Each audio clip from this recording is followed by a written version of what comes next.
as soon as I closed my eyes, my soul disconnected and it was pitch black everywhere. And it was just somebody took a needle and just went like this, popped the darkness, and then this bright white light was in the distance. As I'm getting closer to this light, it starts to get brighter and it's getting bigger. There's like a cloud and then the golden gates and then like bright blue sky. And once the gates open completely, I'm like, ain't no way, I saw him.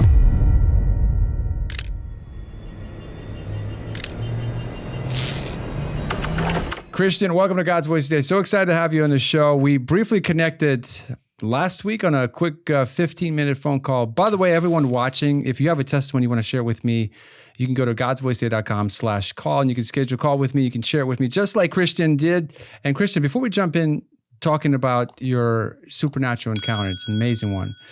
Can you just back it up, kind of paint the picture of what your life was like leading up to that encounter? All right, let's take a couple steps back. Let's see, where do I want to start? I'm originally from New Jersey, Cherry Hill, New Jersey. So down south near Philly area. I lived like 20 minutes from Philly, so I was there all the time. Growing up, it was, me, my older brother, my oldest sister, and my younger sister, and both my parents. Growing up, at first it was good. The family members would come over. We'd have good times, like or we'd visit family friends, like 4th of July. We'd be lighting like firecrackers and, fireworks, all that stuff, like shooting Roman candles all across the way, you know what I'm saying? People driving by, you see them just flying over them, all that type of stuff. So I'd say around the ages like 4, 5, 6, things were good. Everything was fine, we all had a good time. But everybody's story, we all have our ups and downs. So I'd say right when around I was about 8 or 9, so like 3rd grade, 4th grade, things started to get a little downhill, I would say, for us. My parents started drinking. My mom started to smoke more marijuana. Both my parents took, I think, pills, if I'm not mistaken. I could be mistaken on that, but either way, they were drinking, smoking. Things started, our financial situation started to get a little out of hand. My dad wasn't working, neither was my mom. So it was, my great grandmother, thank God, she was helping us out. She would help us with rent, food, things of that nature. She would actually get us clothes. She would take us clothes shopping. It started to get a little out of hand as time went on in school. Yeah, I was more to myself. I would talk to a couple people here and there, but I usually had one friend out of school. And most of the time he'd be doing his thing. He'd have whatever. So if I didn't hang out with him, I was inside of my room, locked myself in. So I would say around the ages of, the age of 14, that was when it was really bad. We got kicked out of our apartment and we were homeless for a couple months. And it was like, I don't know how we survived that, but I don't even know where my parents got the money from.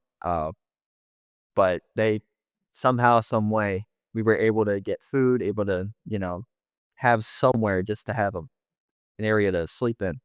But there was one apartment, or not apartment, excuse me, hotel we were staying in, and there was cockroaches everywhere. And it was like my mom and my dad, myself and my little sister. And at the time, before we got evicted, my grandmother and my uncle were living with us too for a little bit until we got kicked out. So they were with us too. So me, my parents, and my youngest sister were sleeping on the floor. And I just remember it was so bad in there that there was literally cockroaches crawling on us and like stuff like that. That time, my parents were drinking heavy, like to the point where like they could barely look you in the face straight. They could barely sit down, like, right. They'd be moving all around like this and everything else, but it was getting rough at that time. I think I was a freshman in high school. So I was just starting out with that. When I came back to school, I couldn't go to school for that time. So when I came back, people were asking where I went. And my best friend at the time told them that I went to California. So he actually helped me with that so much. I thank him for, because nobody knew where I was. teachers, nobody. I was just kind of, we couldn't really say much. It was just my parents called and said, you know, he's not going to be in school. Things are going on, like going on vacation or whatever. So they didn't even tell them. As time's going on, we actually get back into our apartment and things were able to work out. We got to get back. And as time went on, I was still, you know, growing up. I also dealt with, I didn't mention this a little bit ago. I'm going to travel back. I know I'm kind of skipping all over the place. Forgive me, ladies and gentlemen, but, you know, uh, I've also dealt with molestation growing up. There was a lot of, as the more my parents started drinking, there was more physical abuse, more uh, verbal stuff, more psychological traumas, different things of that nature. Uh,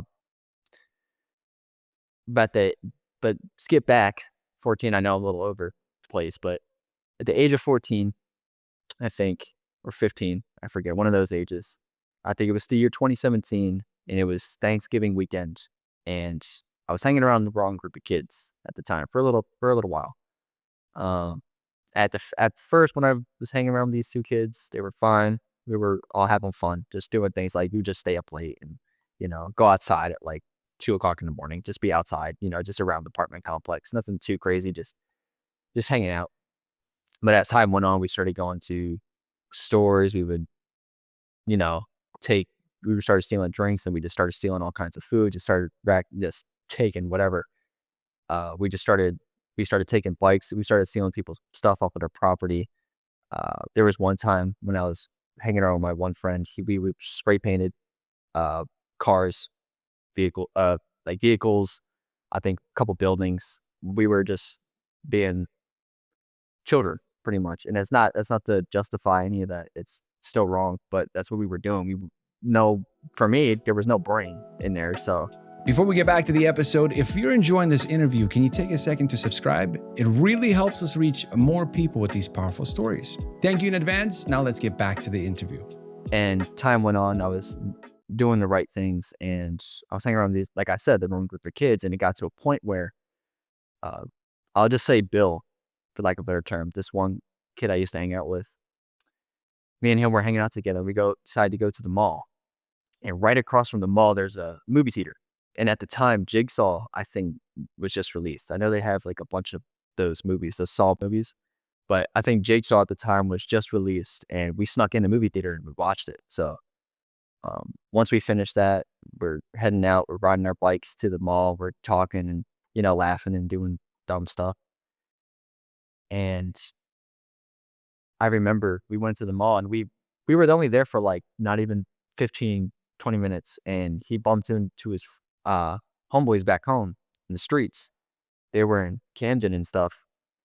And so that's a rougher part of the area. And I remember they saw them, whatever what was going on.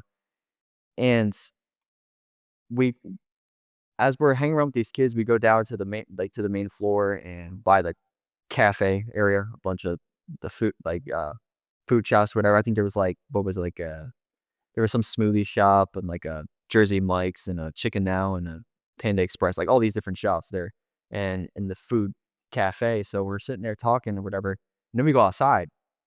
Right outside, there was like this little area, like this little bricked off area, I think where like the garbage was. And there was about 20 kids outside. They're probably like early 20s at the time, probably like a little older, or maybe kids right around my age.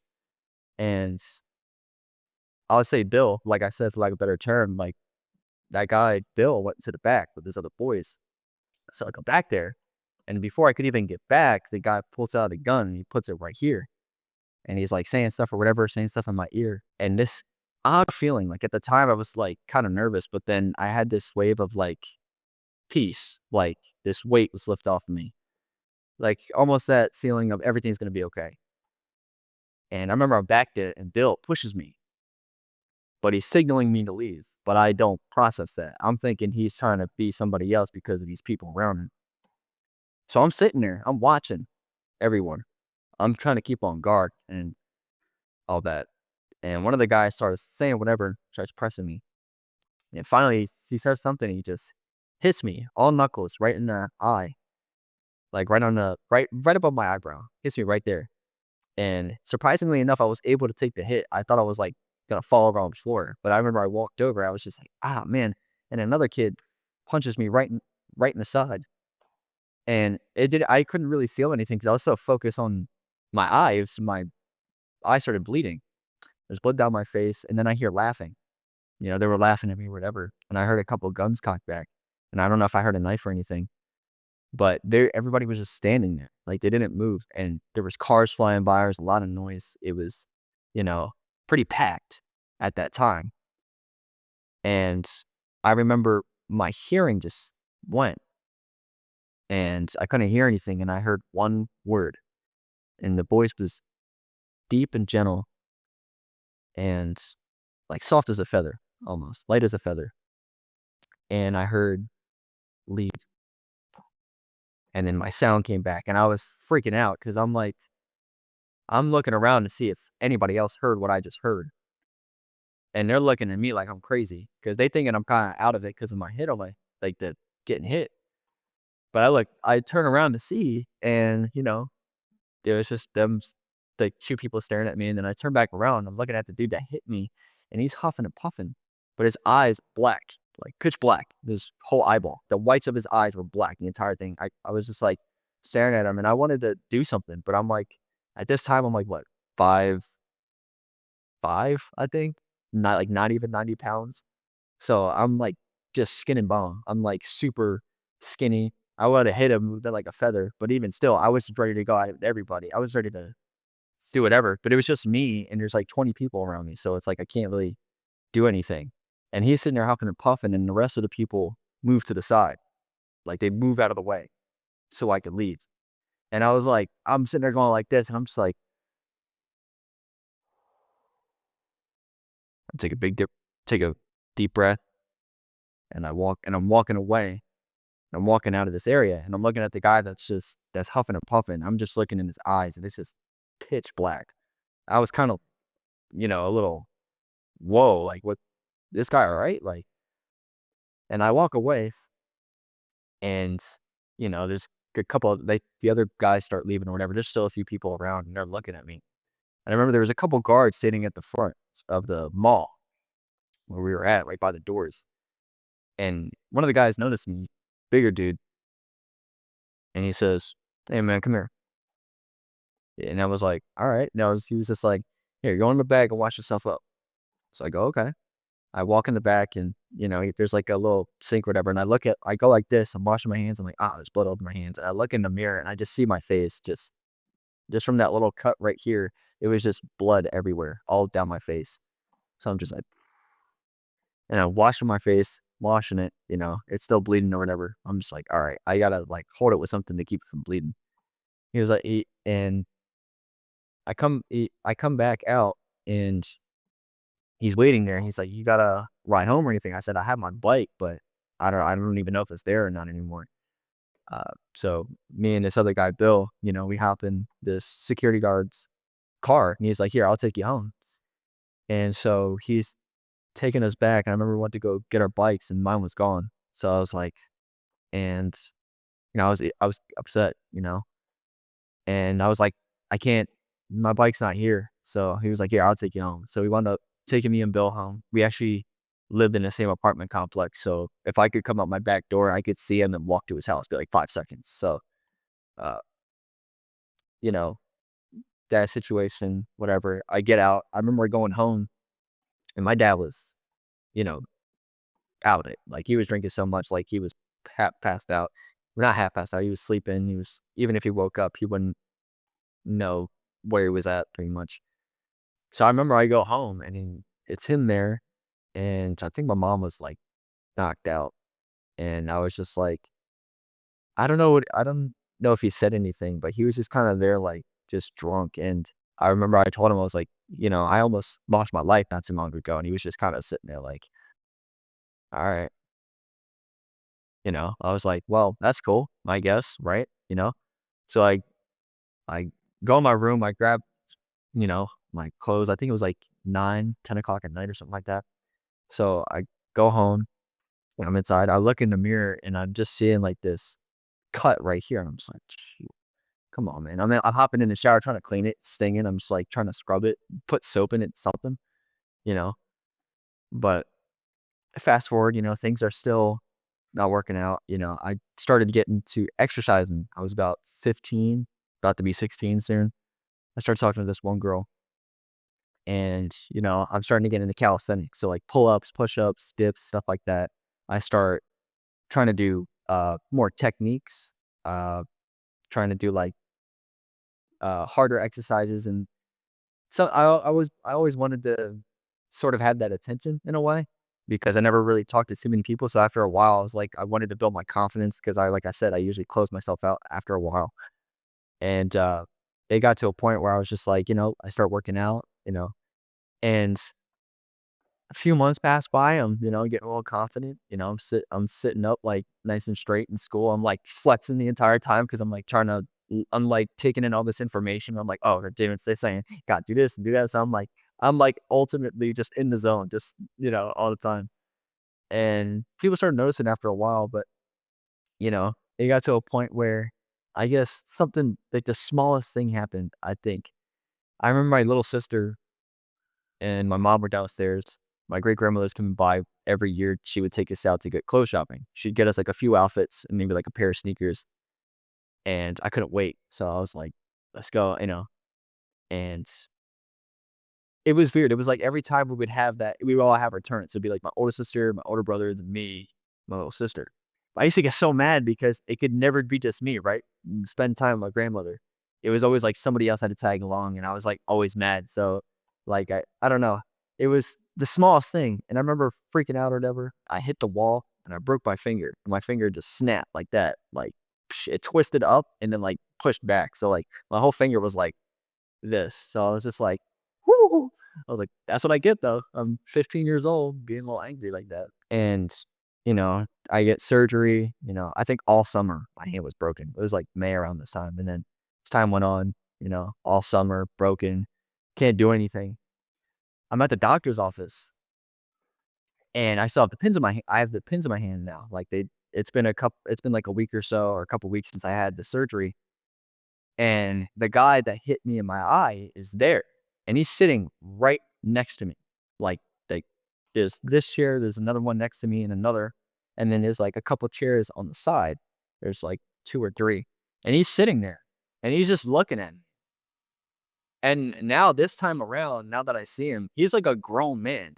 I'm, like, 14, 15, or at this time, I think 16 because, I think it was, like, 2018, 15, 16. Yeah, I forget.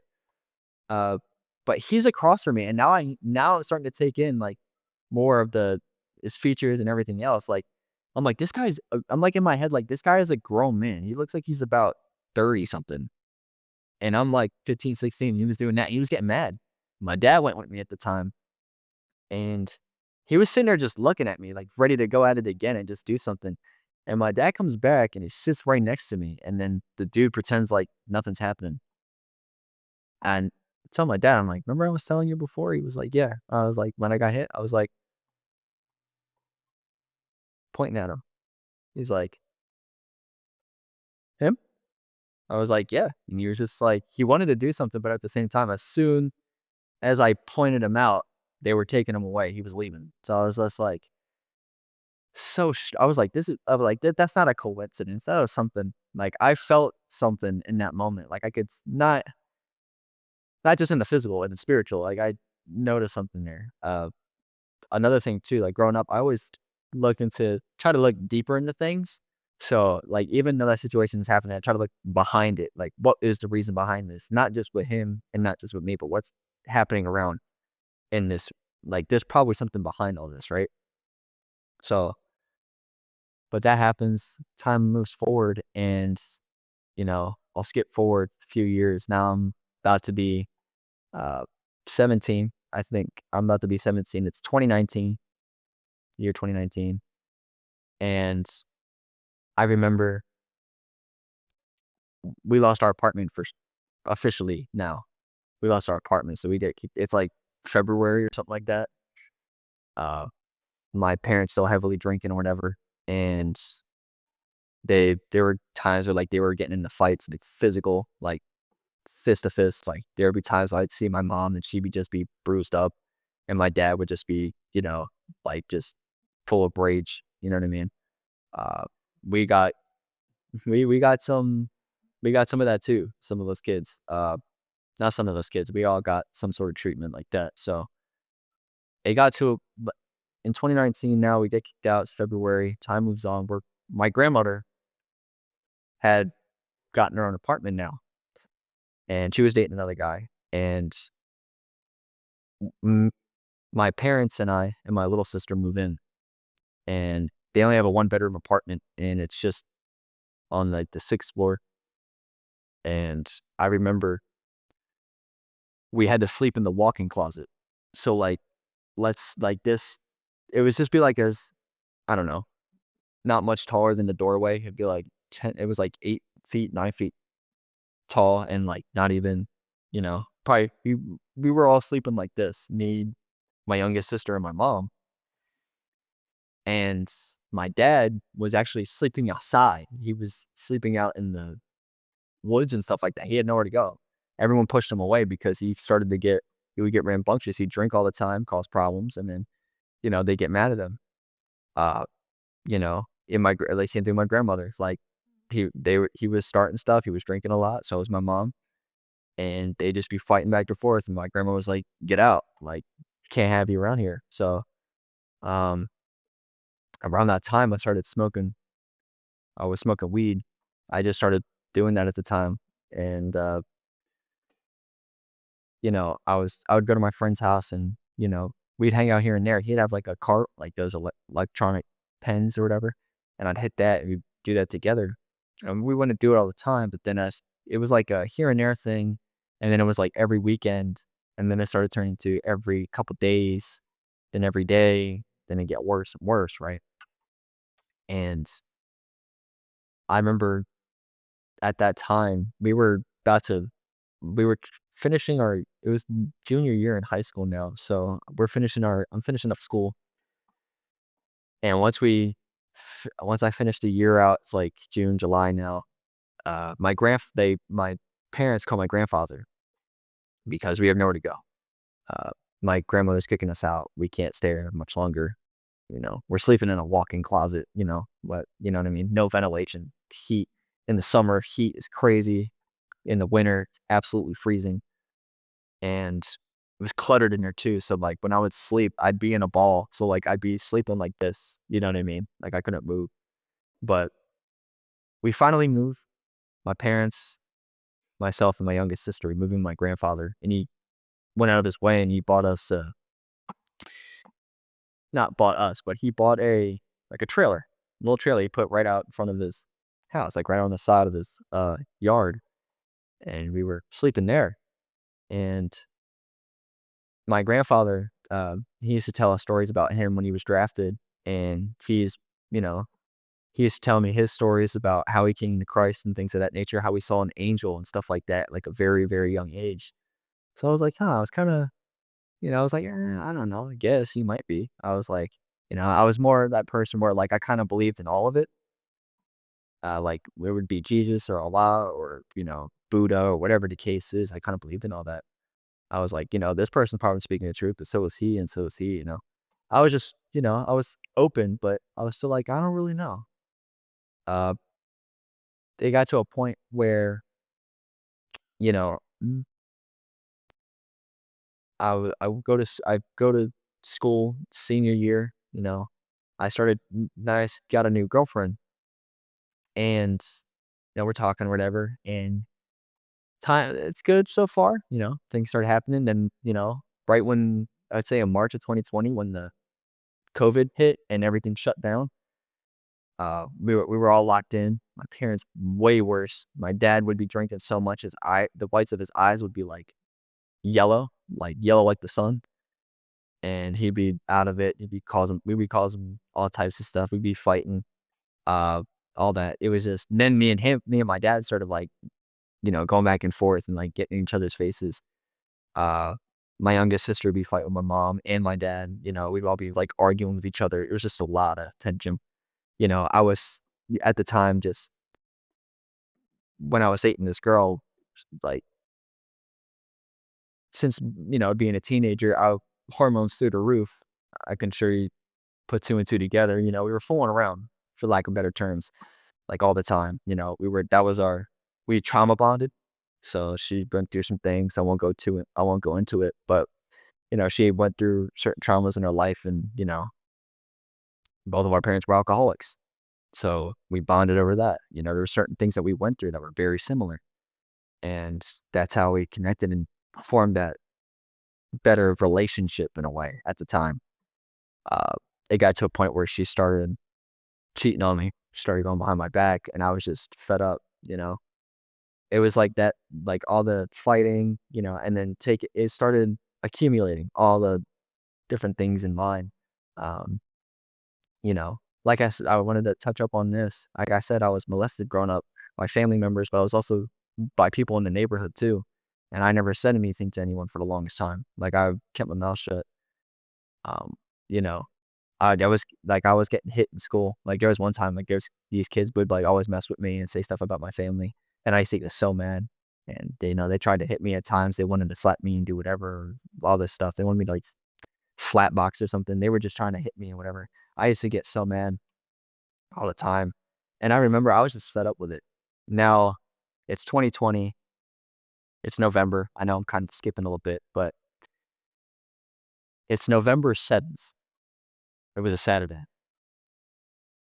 And I remember my grandfather was at work. I moved out of my parents' house. I moved in with my girlfriend at the time, and it was like flapping around back and forth. I moved in with my grandfather. Now I'm staying with him.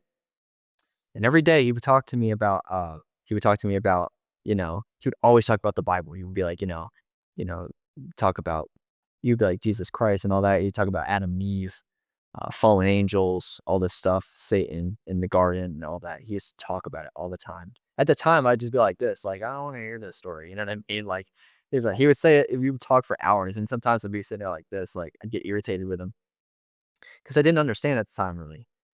Uh, but like I said, November 7th, 2020, I find out that the girl I'm with at the time is cheating on me, and then um there were other things because of that moment, I started jumping to other conclusions of other things, so I started really getting, like, out there.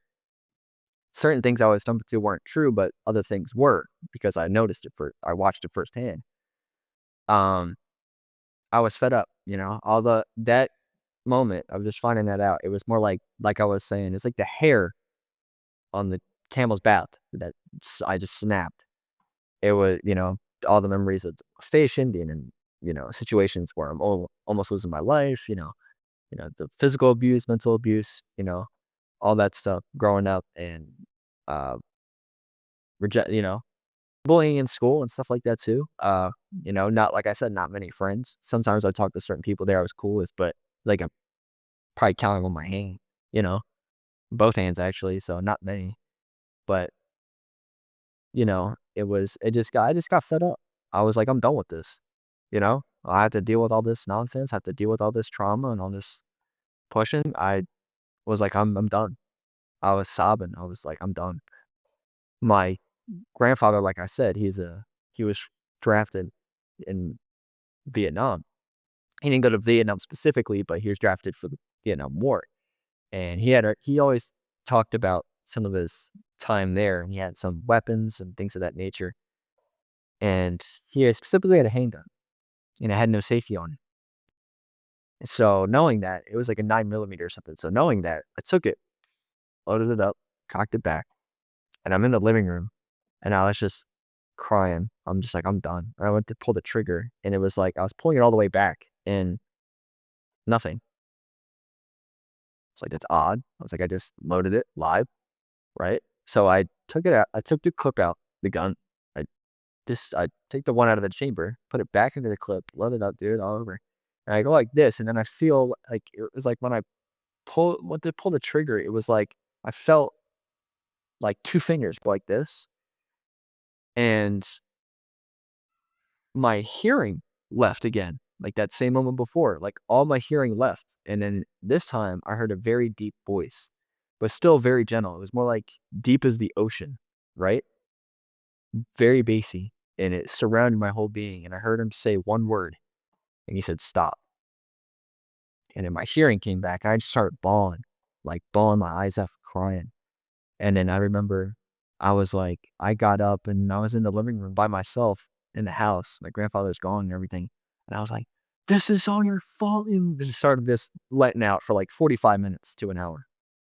And I'm saying, "This is you did this, you know, this happened, this and that, all the situation you've been through," and, like, started going into detail. I know I left some things out, I didn't go too deep into it, but I started really just pouring out everything, and I was just like after me letting out for, like, that hour, I was just like, "Even though you did all that," right, I was still being like, "Oh, this is all your fault," right? So, I said that, I go, "Even though you did all that," I went, "I still trust you." Which was weird, I was like even afterwards I said that, I was like, "That's kinda strange that I said that," but from that point forward, I would pray, and I'd never been into prayer like that. So I'd pray for about anywhere from 45 minutes to an hour. A couple weeks went by, and, I would try to do it again this time, but this time it was jamming for sure, so I was like, "Okay." And, um, the girl I was with at the time, her parents called, and you know, they called the police, they got me out, they sent me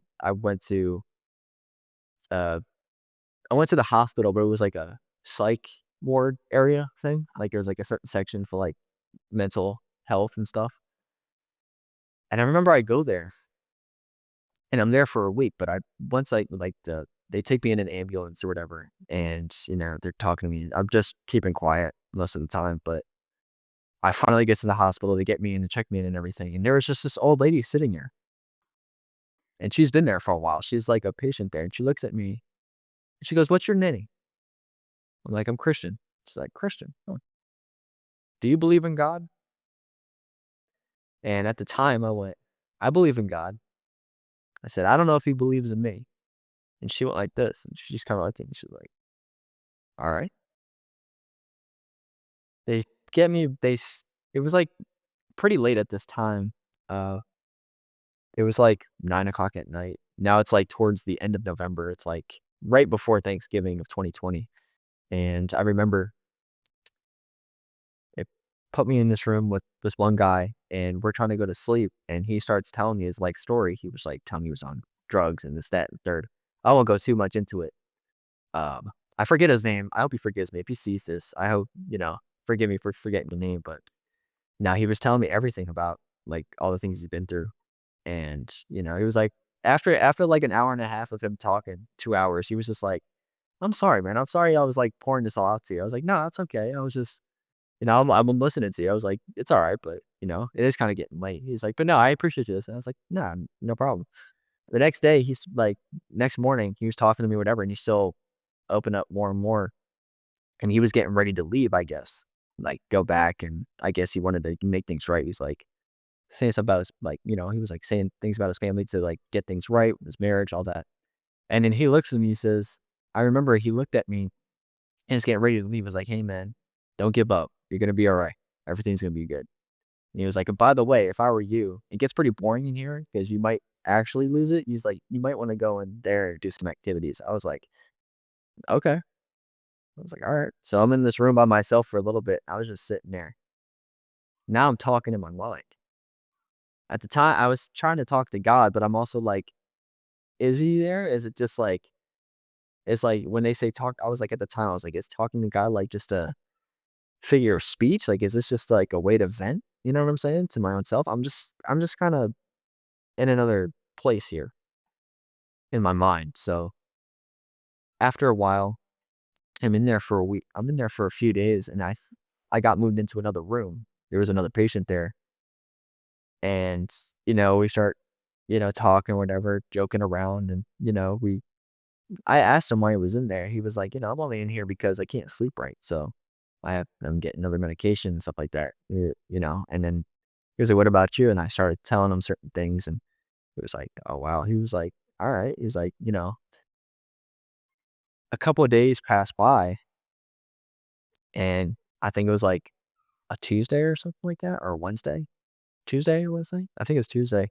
He ends up leaving and he hands me his email. He's like, "Hey, man, when you get out, just email me, we'll talk and we'll try to set up a date to like, we'll talk and everything. He's like, I'll bring my wife and you bring your girl and we'll have dinner or whatever." So I'm like, all right. So I held on to it and I kept it in my pocket. I remember it was time for me to leave and the girl I was with picked me up and she was saying like, "I'm not even supposed to pick you up. My family doesn't even want you around," and all this stuff like that. And, she takes me back. She brings me back, but she brings me back to her house and her parents to talk to me, whatever. And at the time, I was just so angry, like, I was kinda blocking everything out, so it just looked like their mouth was moving and I was just shutting everything off, you know? I go home and I start get I'm working now. I'm working at this lumber mill, and I was praying. Like I said, 45 minutes, like 2 hours sometimes, and I'd even be talking to him I'd be talking to God throughout the day, right? Or at the time, my thought process was talking to God, right? Like, just talking to myself in my head. At least that's what I'm thinking, and I'm just kinda going through everything over and over and over, and I'd be crying at work. I'd be in the lumber mill by myself, like, over in another area and everything, and I come home, I pray. I did that for a few weeks. I'd say like a month and, some change actually. But I remember for 1 week straight when I did that, I'm I'm out of the hospital now, I'm working it again, and now a week passes by, and now I finished prone, and I'm getting ready to sleep, and I'm sleeping. Then I knock out. It's been a couple hours, and then I hear a knock. Not only did I hear a knock, I felt it. It was right here on my chest. But the knock was so loud, I thought somebody was knocking at the door of my house. My grandfather's sleeping at the time, so I'm sleeping on the futon, so I'm like, "What was that?" I'm like, I gotta be losing. Somebody's at the door, right?" So I get up, I go out back, I go to the sliding glass door, and I turn on the light, and I'm looking out. It takes a minute for the light to get on, so like it's kind of like super dim, and then the light brightens up. So I'm sitting there, I'm waiting for this light to, kick on. I'm just sitting here like, was somebody at the door? Is that me? I'm losing it. And I remember I said out loud to myself, I'm like, "Man, who's at the door at this ungodly hour? Like, who's bothering me? Who's bothering us right now?" I open the front door and I turn on the light and no one's there. So I'm like, "Okay." It's funny I say that, right? Ungodly hour. Little do I know it's him. I don't see anyone. Been a couple minutes. I'm waiting. I'm like, "All right." I shut off the light and I lay down. I put the blanket over me. Once I'm falling into a deep sleep, I hear it. And then I heard him speak to me. I didn't know until later on that's in scripture. And he says, "Come to me, all ye who are burdened and are heavy laden, and I will give you rest. For my yoke is easy and my burden is light." And I was like, whoa. I'm like sitting here like, "Hey, yo," I was like, "Who is that?" I was like, "That can't be me." I was like, "I know that's not me." I was like, "That cannot be me." So I'm officially losing it now. So I'm like, that's what I'm saying to myself. And I remember I went, "Wait, is that God?" And then I went, "Jesus?" I was like, "Man, whatever is going on, stop playing with me right now. I'm trying to sleep. Like, what's going on? I gotta be talking to myself." I go back to sleep. And, then the cycle continues. I'm still doing that prayer routine. I actually would pray anywhere if I worked, it'd be 2 times a day, right? In the morning, I'd pray for a while, and when I came home, I'd do that, like, same time frame, right? Sometimes during the day, I'd be like I said, I'd be talking to myself, but if it was my day off, I'd pray another time. I'd pray 3 times, like, in the middle of the day, and another week passes by. I'll never forget the date. It was Tuesday. It was December 8th of 2020. And it was 10:38 PM. I just finished praying and I was sobbing. And it got to a point where I was groaning. Like I stopped praying. Like it was just crying after a while and groaning. It was crazy because I don't know if you guys know this. I didn't say this before, but I never grew up in the church. I never read the Bible. I never knew anything about scripture. Like I was saying, like I heard the name Jesus before, like Jesus Christ, like, but I would say it in a derogatory term. Like I'd use it in vain and just say it when I would get mad at a video game or something.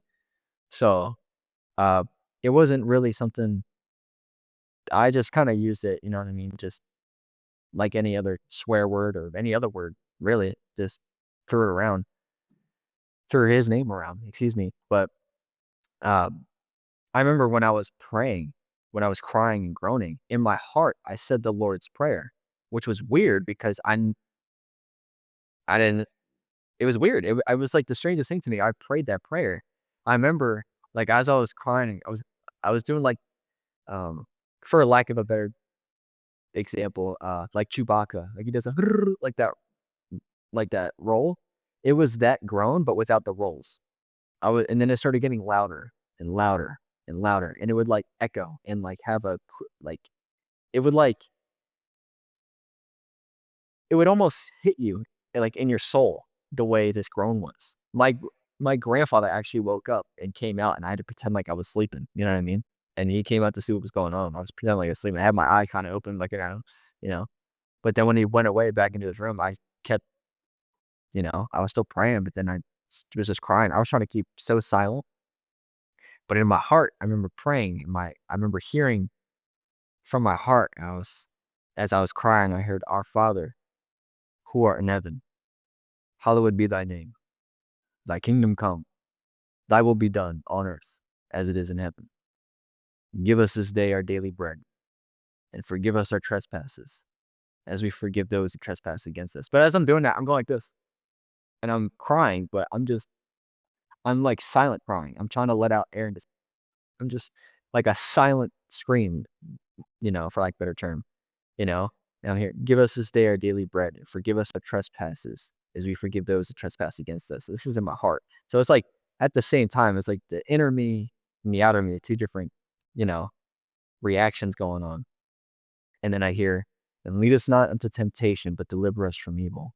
For thine is the kingdom and the power and the glory forever and ever. And then in my heart, I said, in the name of Jesus Christ, I pray. Amen. And, after that prayer, a little bit finished. Now I look at the time, it's 10:38 p.m., right? I finished crying. I'm like, man, I have to get ready for work in the morning. And I go like this, and I'm laying down completely straight like this with my hands folded like that. And as soon as I closed my eyes, my soul literally disconnected, and it was pitch black everywhere. And it was almost as if like I'm looking at myself, like this camera, how it's looking at me right now is like me looking at my soul, and my soul was glowing. It was kind of weird, and it's pitch black everywhere. And I was going up. I was like, okay, and it was just somebody took a needle, like a little anybody like threading needle or something, and just went like this and took this needle and popped it, like popped the darkness, and then this bright white light was in the distance. And I'm going up towards it. I'm going up. And as I'm getting closer to this light, it starts to get brighter and it's getting bigger. And I see a halo form over my head. And it's gold. It's like sparkling. And it's got like this bluish hue to it too. And I'm like traveling at the speed of light, but it feels like this light is so far. I'm going like this, right? I'm just not even making any distance, right? But I'm traveling so fast. It's the weirdest thing. It's like I'm traveling at faster than the speed of light, but I'm not. I'm like inching towards this place because I don't know how to explain it. It's weird. And then I see it goes, and I see wings form out of my back, which is kind of. I was like, I kind of like, I'm looking up, and the light is finally I'm getting closer to this light, and I finally get there, and then it's like it formed. It was like this. It almost slipped in a way like a portal, but it didn't at the same time. And it was these golden gates right there. And it was like a thick cloud that these golden gates were on. And the sky was like this perfect blue. And not a cloud in the sky, but it was like it was on the I don't know. There's like a cloud and then the golden gates and then like a bright blue sky. And they opened real slow. They went like that. And once the gates opened completely, the light was so bright, I had to cover my eyes. And I'm going like this. I'm covering my eyes, and slowly but surely the light is dimming and dimming and dimming. And then finally it dims. And I see a man in the throne looking at me like this. And his eyes are just glued to me like this. Like they're focused on me. And in his pupils, there are flames of fire. Like like like if you were to see like a campfire or something burning in real time, his eyes were burned, like his eyes were on fire. Like it was crazy. And the color of his eyes were blue, and they looked like the oceans crashed in them. And he's huge. Like, I don't know if there's a piece of paper in here. Perfect, actually. Matter of fact, let me see this paper. I'm gonna take the corner of it, and I see this golden throne, and it's like it shines like a crystal. It's like sparkling, but I can see through it. It almost looked like I'm looking out a window or something, right? It's like I can see through this throne, but it's like sparkling like a crystal. I'm just like, what? I'm like, what's going on right now? And I see a man in this throne. He's looking at me like this, right? And his eyes are on fire, and he's got blue eyes, and his skin is like brass or like a copper, and it shines like pure gold. And he has this white, silvery, like his hair is like silver. It's the color and the shine of his hair is like pure silver. And his hair almost looks like a paper towel roll. How it like I know it's kind of a funny description to use that, but it's like a circular curl. His hair curls, and it's like comes across real long, and it looked like it's stacked upon itself. His hair is stacked like that, like the curl stacked on his head. It almost formed like a trapezoid in a way, like the way it formed over his head, right? And there was still a light above his head, and he has this like silvery beard that waves down and goes to the middle of his body, and he's just looking at me like this. He's got this pearly white robe that's perfect, and it goes to like here on his hand, and he has a golden sash across his chest, and he has sandals with a strap on his feet. And as he's looking at me like this, like it almost looks like he's in the zone, like he's just totally focused on me. And there's another man right beside him, and me and this other man, we're about this big compared to him. This is a piece of paper. I'm trying to use a description, but like it almost as if I was down in this. I'm like this big, like he can hold me in his hands, and I'm like that. That's me, right? And this other man too was like the same size, and he's wearing the same thing. This other man is wearing his pearly white robe, golden sash across his chest, sandals with a strap on his feet, and his eyes are blue as well. But I didn't see the flames as I did with the man in the throne. And he kind of has hair like mine, like, but it almost like flips. It's wavy. It's like kind of flappy everywhere. And he had this goatee here, and he was just smiling at me like this the entire time. And when I'm in the presence here, I notice that there's not a single shadow of where they're at, like where this man is sitting and where the man is standing next to him at the front of the gates. It's like there's no shadow in that area.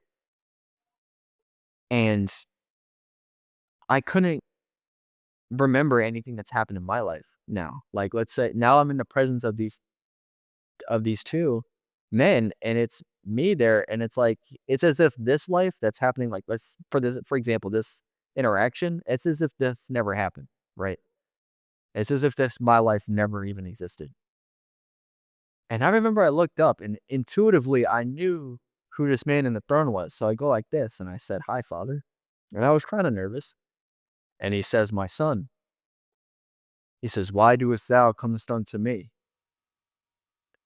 Which still bugs me out to this day, because it's almost as if like he's saying it almost feels as if I had the choice to go up there, which kind of confused me. And because I couldn't know anything of how I got there or remember anything that's happened in my life, it's just I was confused a little bit. I was a little bit puzzled. So he asks me that, and I go, "That's a great question." I said, "I should be asking you the same thing. Why am I here?" And in my heart, I said, "How did I get here?" And I went like this, and I noticed the wings. Noticed the wings, and I felt the halo. And I remember like I almost went like this and spun around to try to like look at the hail on my head, like almost like a dog spinning at his tail, like trying to catch his tail. And I know not my son. And he's looking at me. He says, "For what I do know is that it is not your time to be here." He says, "You have duties to fulfill and you have goals to accomplish. For I have seen everything that has happened within your past life." He says, "And thou shalt know this." And he's sitting in his throne, and the Father himself. And I finally come to the realization that the man's like standing at his right hand side is Jesus. That's Jesus Christ sitting next to him. And they synchronized their voices together, Jesus Christ and the Father. And they spoke to me and they said, "Everything is going to be okay, for we are here." And the Father goes on and he says to me, "I love you, my son, but I am afraid our time is up until thine day of judgment." And he's just the entire time, mind you, he's looking at me like this, like zoned in on me. Like it's like once in a while he would blink, but he always had this focus on me like this, right? I know everybody's gonna be looking at this video like, what the heck? But he says that and he goes, "Doest thou hast any questions?" And I was sitting there like this, looking at him, right? And I wanted to ask him for a hug, but at the time, like when this is happening, I was afraid he was gonna tell me no, so I never asked him. I was still kind of like puzzled as to whether if this was real or not for a second. And then it finally clicked. I'm like, this is actually happening right now. And I was like, he's asking what? But I didn't, I was still like, this entire time I'm puzzled. I'm like, what? You know?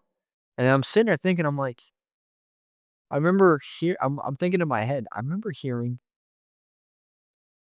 um, a hypothetical situation. People saying, if there were one question to ask God, what would it be? So I'm sitting there like, what do I ask him? And I'm sitting there, I'm thinking in my head, like, I could ask him something to get some wisdom, right? I'm like getting excited. I'm like, I can get some knowledge and some understanding and this, that, and the third. And I started like going, like in my head, I'm just going out of control. And I'm like, that's corny. Stop. What am I doing? I said, I'm going to be honest. And by the way, like the thoughts are like snaps of a finger. Like it's so quick. This interaction right now at this point is not even like a minute. So then I say to him, the Father, I say, well, if it's not my time to be here, what am I supposed to be doing? And I remember Jesus looked at me like he was kind of shocked that I asked that question, and he looked confused as to why I asked that. And I remember he looks at the Father like this, like shocked. And yeah, I'm gonna put my phone down so you can see what happens. So right, he's sitting in his throne, and I'm about this big, and I'm gonna put myself like right there on the floor. I'm gonna put myself like right here, right. You can barely see that, but he's sitting there like this, and he's looking at me, and he goes, "Know this," and he leans over me like that, and he says, "As long as thou shall follow my word, you preach my word, and you seek my word, I shall guide you throughout this life, and ye shall see. I love you, my son." And he sits upright in his throne. And Jesus calls me by name. He goes, "Christian." And I go, "Yes." And like, I get all excited. And he looks at me and he says, "I love you, my brother." And I looked at him, I'm like, "Well, I love you too, Jesus," right? I got a little excited. And the Father looks at me and he says, "Our time is up." And then like it almost looked like this entire interaction, the Father looked at me with this focus. But right at this point, it was like, he was like, it almost like at the very end, he was pleased. Like he says, "Our time is up." And he goes, "Goodbye, my son." And he waves his right hand like this. And Jesus is standing next to him and he's waving his right hand. I was like a little kid in the candy shop. I'm going like this, waving goodbye, right? And I'm like that. And the light began to cover the Father's face. And it started, as it was covering, I see the golden gates go, and the cloud goes away like that. And I remember I fell like, and I don't know if you to put this in perspective, have you ever stood up real fast and like it gets a little light, you get a little lightheaded, you Mhm. get a little like starry eyed, right? It was like that Oh when yeah. my soul is coming Mhm. back into the world. Yeah, it was exactly like that. And then I noticed I'm looking at myself like from a distance, laying down like this. And I noticed a few things. I noticed that I wasn't moving like at all, like not even like movement of myself breathing. That was the second thing I noticed. I wasn't breathing. And then the third thing I noticed was that my skin is like pale, like almost like this paper. I mean, my skin is already like that to begin with, but I mean, it was even like even worse. It was like super white, and my knuckles were like purplish blue, like I was outside in like 10-degree weather, like it was freezing.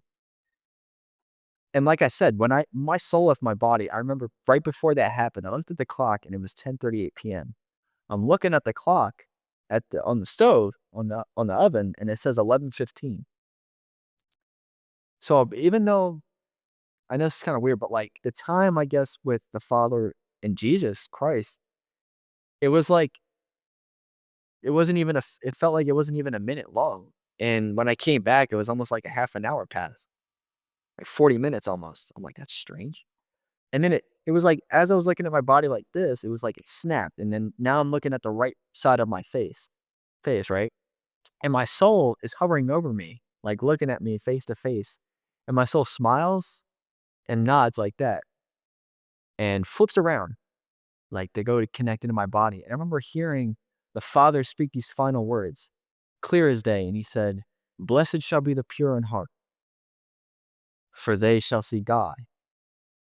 And I remember my soul just connects like this, it just connects in. And I'm sitting there laying down and I'm opening my eyes. And it just felt like I took a really nice nap. Like it felt like I had the greatest sleep ever in my entire life. But as I'm blinking, it's almost as if like I'm still looking at myself. It's so weird. It was like I was blinking and I was still viewing myself. It was the weirdest thing.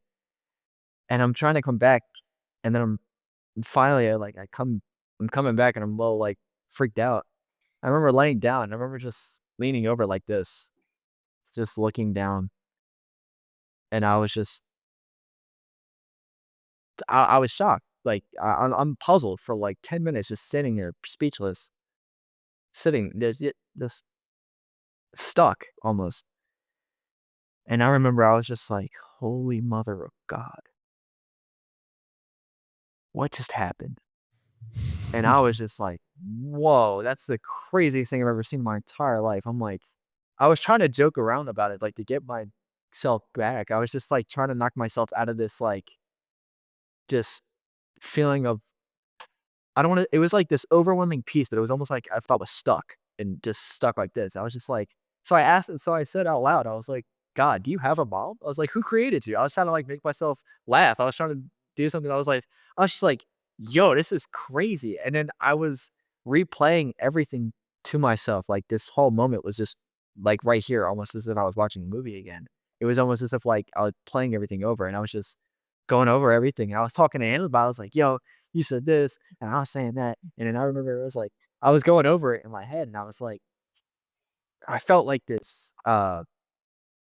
joy, like I was just like like a little kid, you know. And I was just like sitting there for 10, 15 minutes playing this over again, playing it over, and I was just like, it hit me. And I remember what he said. I was like, "Blessed shall be the pure in heart, for they shall see God." I was like, it sounds very familiar, but I've never seen this or heard this before. So I grabbed my phone and I Googled what he said. And I'm trying to find what this is saying, but I'm seeing Matthew 5, Matthew 5. I'm like, I just saw Jesus. Who is Matthew? I'm like confused. I'm like, who is this Matthew person? Right?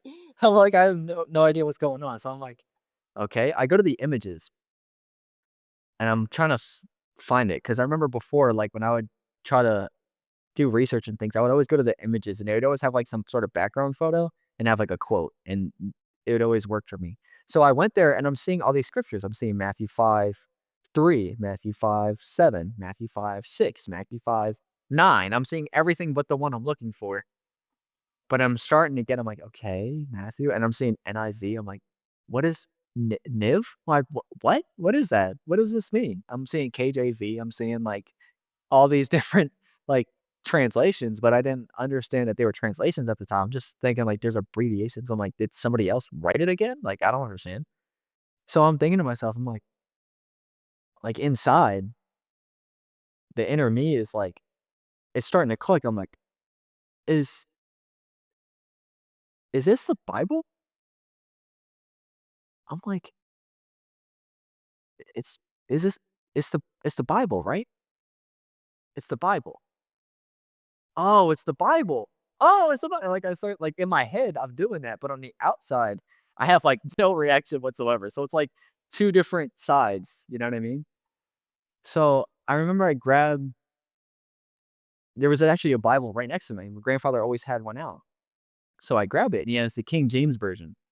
So I'm opening it for the first time, and I'm looking at these. I'm opening up in Genesis, and I'm just flipping pages. I'm not like reading a whole bunch. I'm just kind of like looking at it. I'm just like skimming over. I'm like, wow, this is crazy. And I started like trying to flip pages to figure out, uh, remembering Matthew 5. So I'm like, okay, Matthew 5's got to be, I guess, somewhere. I'm looking for Matthew in here.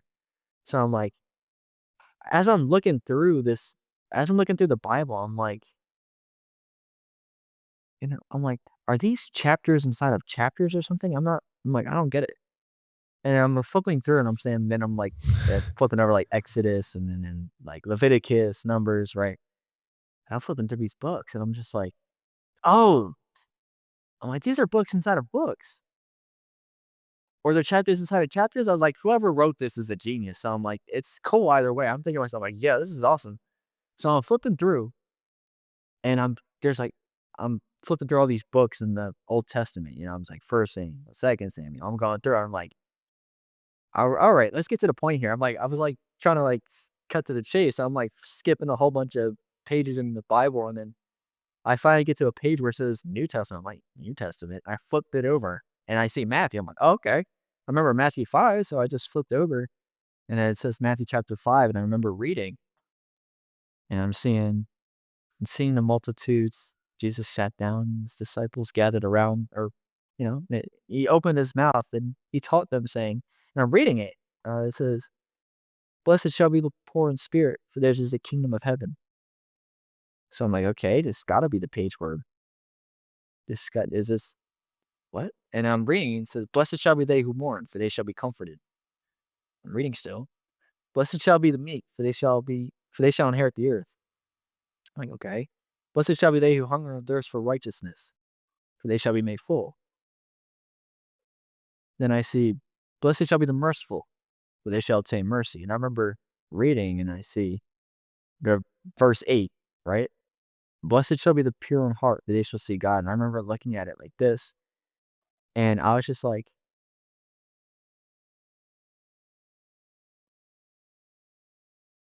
I was frozen for like a minute. Like as soon as I read that scripture, like I see, blessed shall be the pure in heart, for they shall see God. I heard him speak again, and he said, I love you, my son. And I was just like, for a minute, I'm just staring at this Bible verse, just frozen. I'm just like, ain't no way. I'm tripping. I'm tripping. This isn't real. I'm like, I'm losing my mind. This is me playing tricks on myself. I'm like, this can't be real. This can't. I'm like sitting here like this, with this book, right? I'm like, and it's like I said, it's what now? It's like what 11:30 now. Now I'm sitting at night. I'm like, my grandfather's sleeping. Fireplace is on. I'm like, I'm like, I didn't understand. I'm like, so you want me to be a Christian? Do you want me to be like religious or something? I was like, I'm not doing that. I literally closed the book and I closed the Bible and I just put it down and I went to sleep because I didn't understand it at the time. So I was like, I don't know, but I stuck with the prayer. So I would always pray that's like the same amount of time. I stopped. I didn't do a lot. I wasn't crying a lot more, but I was just praying for like I started praying like watch over my family, watch over me, watch over this and that, watch over everyone. and all this. And I wouldn't know what to say. I felt like I was just having a conversation at this point. Like, I just started just talking up a storm. I didn't know what to say. I was just excited to get in prayer. So, um, as time goes on, it's about, you know, I'm still doing whatever, at the time, like I said, with all these traumas and stuff, I would struggle a lot with pornography. So a lot throughout the day. You know what I mean? It was bad. Um, so I was struggling with that. I was still doing whatever, still stuck with prayer. I was just thinking, like, I guess this is what I'm supposed to do, right? Or am I supposed to read that? Or is he just trying to use that as a reference or something? I don't know. I didn't understand that. So I'm still like, that would, like, even to this day, it's almost as if, like, it's always right here. Like, it's just like that moment always plays right here. It's almost as if, like, I don't know. It's like a movie you can it just comes on. It's always on. It's a movie that's always on. That's the best way I can describe it. It's, like, so vivid, and every time I pray, I'd be playing a video game or I'd be at work or whatever I'd be doing, I was just that was always there, and I'm just trying to make sense of this sometimes. I'm like, "What was that?" But, I'm at this time, I'm like, "You know what?" I've always liked, music. I got into hip hop. I used to always write. I wanted to do something in music. My friend makes beats and stuff like that. So I'm like, you know what? I'm gonna go back down home, back down to Jersey. I'm gonna hang out with him, try to make some music, do whatever. And, you know, I think around this time, it's about I'd say like November, December 2021. I moved down. I share with my grandmother, this whole story, like this whole experience I've had, and she was just like, "Wow." You know what I mean? But she's still on the fence, like, she was still on the fence of, whether it be like, "I believe in God, but it's like, just do this or do that." We were just talking. At the time, I was like, "Okay, yeah, that's kinda how I feel." Time goes on, I get a job over working at this pizza shop, and I'm working this pizza shop, and then my oldest sister was a manager there for a while, and now it's going in. I'm there for a couple weeks. I'm working. I'm being cool with everybody. We're all joking around and stuff like that. Uh, you know, I'd say now we're into January. We're getting like to middle of January, and I was still doing my prayers. But then this time, I saw like those meditation things. So you go like the past life or whatever. I was like, okay, let's do that. I just wanted to try it out, so I did that. Uh, I remember one of my friends mentioned it. Like my friend mentioned it to me. Excuse me. And so I was like, all right, I'll try it out. So I do it. I'm going to depth with this too. Um, I remember I go into it's like what? It's like 11 o'clock at this time during the day. It's early, like about to be noon. Um, it was the 17th or the 18th of January, and now it's 2022, New Year, all that. So I'm doing this meditation, and I remember it was like they take you through like this whole thing of like getting deep into the meditation and envisioning everything and like the spirit guide or whatever. I didn't think too much of it at the time, but I'm going through it and it's like the spirit animals guiding me and it takes me to like this. Apparently, it's supposed to be like some oak tree or something. And you said like ways heavy with wisdom and knowledge. I forget. It was something along like that. And I was in the wilderness when this animal's guiding me, and then it takes me to two pathways. I remember there was the left was full of like nicely cut bushes, lavender, sunflower, dandelion, all types of beautiful flowers and stuff like that. And there was like cobblestone walkway. But on the right-hand side was broken concrete and like it was like jagged and kind of up, you know, disheveled. And there was roses growing out of them, but they were like the stems were busted up and it was like the stems were super like a bunch of thorns on them and there's, like, green leaves that cover the rose petals. Those green leaves were, like, deteriorating, but the rose petals themselves, the red petals were glowing, were, like, radiating, and they were, like, untouched.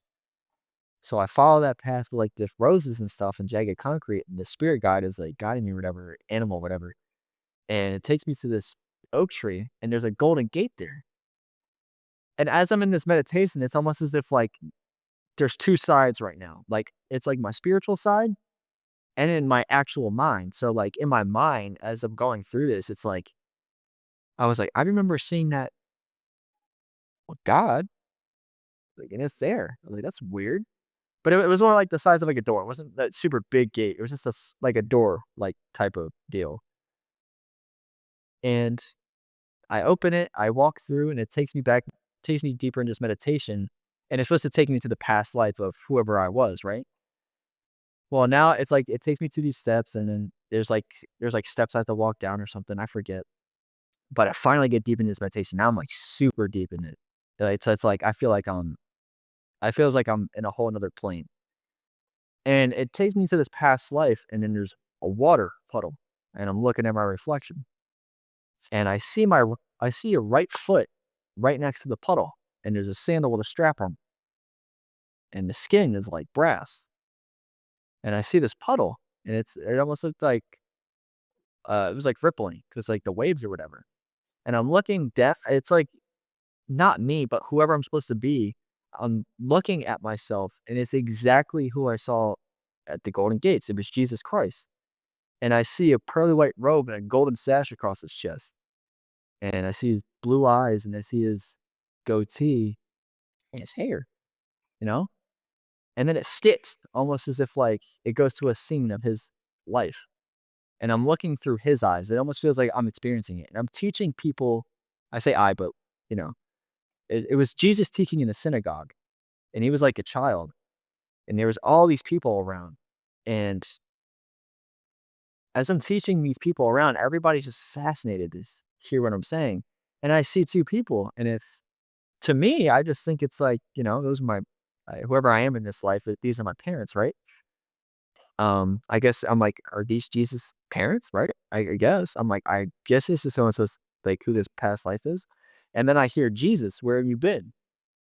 And it's Mary talking to him, and she says, we've been looking all over for you. Why haven't you come?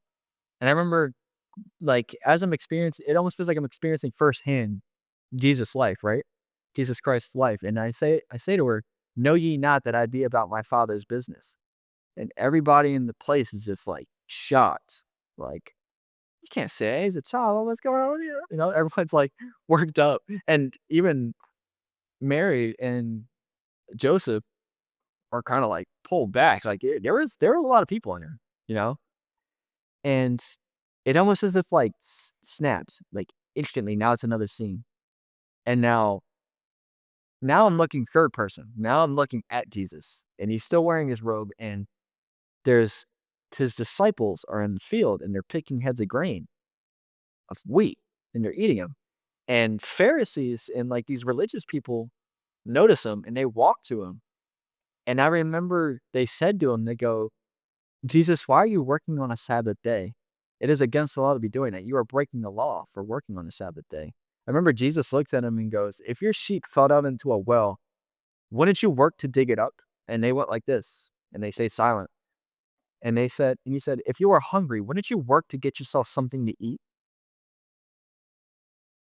And then after he said that, one of the religious people said, Jesus, we know that you're, they said, Master, we know that you're like, sent from God because nobody else is able to like do certain things without the presence of God. And they said, but tell us, we have this coin. It was like, and it was Caesar on it. They said, we have this coin. And we're supposed to give taxes due, right? And he was like, you hypocrites, who is on the surface of the coin? And they go, it's Caesar. And he looks at it and he says, give what belongs to Caesar, but give what belongs to God to God. And they sat there like this. They were all frozen. And Jesus turns around from him and takes 3 steps forward and says, I will destroy this temple and rebuild it in 3 days. And then they were like, why you can't do that? They're like, it took forever to build a temple or whatever like that. And he was just sitting there and just like, just watching them just like freak out. And he was just like, even his disciples are kind of pulled back. and it shifts to another scene, like, immediately. And I remember it was like the Pharisees were just saying stuff to him, and I'm still looking at him in third person now. And they were going back with him. And they were like, "How are you able to do these things?" He's like, "I do the things that I've been taught by my father, but you do the things that you have been taught by your fathers." And then he was like, he was like, "What God do you serve?" And then they said, "We serve the God of Abraham, Isaac, and Jacob." And then Jesus says, "If you serve the God of Abraham, Isaac, and Jacob, you would understand what I am saying. But because you do not understand, you do not," he's like, "you do not serve him." And then he's like, they were like, he was like, I forget exactly what he said, but he said something about Abraham. And they were like, he was like, "You're not even," they were like, "You're not even 30 years old. You saw Abraham." And Jesus looks at him and goes, "Before Abraham was, I am. I and my father are one." And they picked up stones and they were ready to stone him. And he went like this and was like defending himself. And him and his disciples ran, bam, to another scene like that. Snap of a finger. It's almost like movie scenes, like movie scenes skipping, right? And then there's a bunch of people leaving, and I could tell some of them had fish and loaves of bread, and there was tons of fish and bread everywhere. And there was like thousands of people, and they were leaving, and Jesus was just looking at them like sad, almost about to cry. And he was just broken. He just felt like he looked defeated almost. Like he was just like, he and they were like blasphemer, traitor. They were saying all this stuff to him, and his disciples were there. And once the masses were leaving and they were getting farther in the distance, Jesus looked at his 12 disciples and said, "Shall you leave me too?" And Simon Peter steps up to him and says, "Master, why shall we leave you? You are the Son of God, the Messiah." And Jesus turns around and takes 3 steps forward and says, "I shall destroy this temple and rebuild it within 3 days." And they were all looking at him like this, and they were like freaking out. And they were like, kind of like, "What?" And now it shows, it's like, again, like movie scenes, like that's what it felt like. It was like flash into different areas. It was showing Jesus building like furniture and stuff, showing him from being a carpenter and stuff. And he was building furniture and he started moving it to moving it to people's houses and stuff. And then it flicks again. And now it's like, now I'm looking through Jesus' eyes. And he is performing miracles in the streets in the city or whatever. And I remember looking through Jesus' eyes, he turns around and there's like thousands of people behind him, like following him, and his disciples are right in front. And as Jesus is performing these miracles, I heard it's almost just like I was right there. I heard in the left hand side, I heard, "If I could just touch the hem of his garment, I will be saved." And Jesus goes like this immediately, turns around and puts his hand out like this, and the robe was dangling. And I'm like looking through his eyes. And in my mind, I'm like, "This is crazy. What's going on?" And she's like almost, her skin is like a grayish, almost turning like slightly black in some areas, like pitch black. You know what I mean? Almost like this chair, right? And she touches part of his, like just a little bit of his robe, and she literally stands up and is like healed in an instant.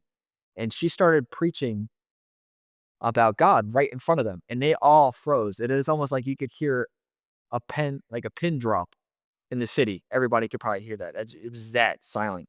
And I remember everybody in the city streets were like this, looking at this woman, and then they go like this, and they just looked at Jesus.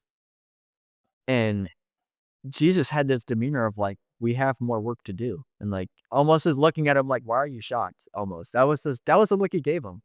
Like he was focused and almost like, you know what I mean? And then he looks forward and just continues to walk forward, and it snaps again. Now he's arguing with other religious folks and going back and forth. And right at the end, like I couldn't hear too much. It was just shouting. There was like a bunch of them. There was like 20, 30 of them, I'd say. And then Jesus there. And it was just a bunch of shouting, and then from like the religious folks. And then I heard clear as day, "You shall be ashamed of yourself." And Jesus looks at them and said, "Those of you who are ashamed of me, I am ashamed of you. But he said it so loud that they were like shaking. They were like trembling. And it was like he didn't even have to, it wasn't like he was screaming. It was almost as like his voice, like the way it projected, like hit them in the soul. It was just, they were like pulled back in like fear. Not like fear for our lives, but like, like realizing who he is. And he left into another city. And then I remember it snapped again. And I'm looking through his eyes and he's on the cross. And he's looking at all these people in front and they have like torches. They had like branches. They had anything they could use as like weaponry. And they were like angry with him. And as he's on the cross, in real life, as I'm going through this meditation, I actually felt pressure in my hands. So like it actually my hands were starting to hurt. And in my feet too, like my feet were hurting too. And I remember hearing him say, he's like, "My God, why have you forsaken me?" And then heard him speak like in this other language. I think it was Hebrew or something, but he was speaking in another language.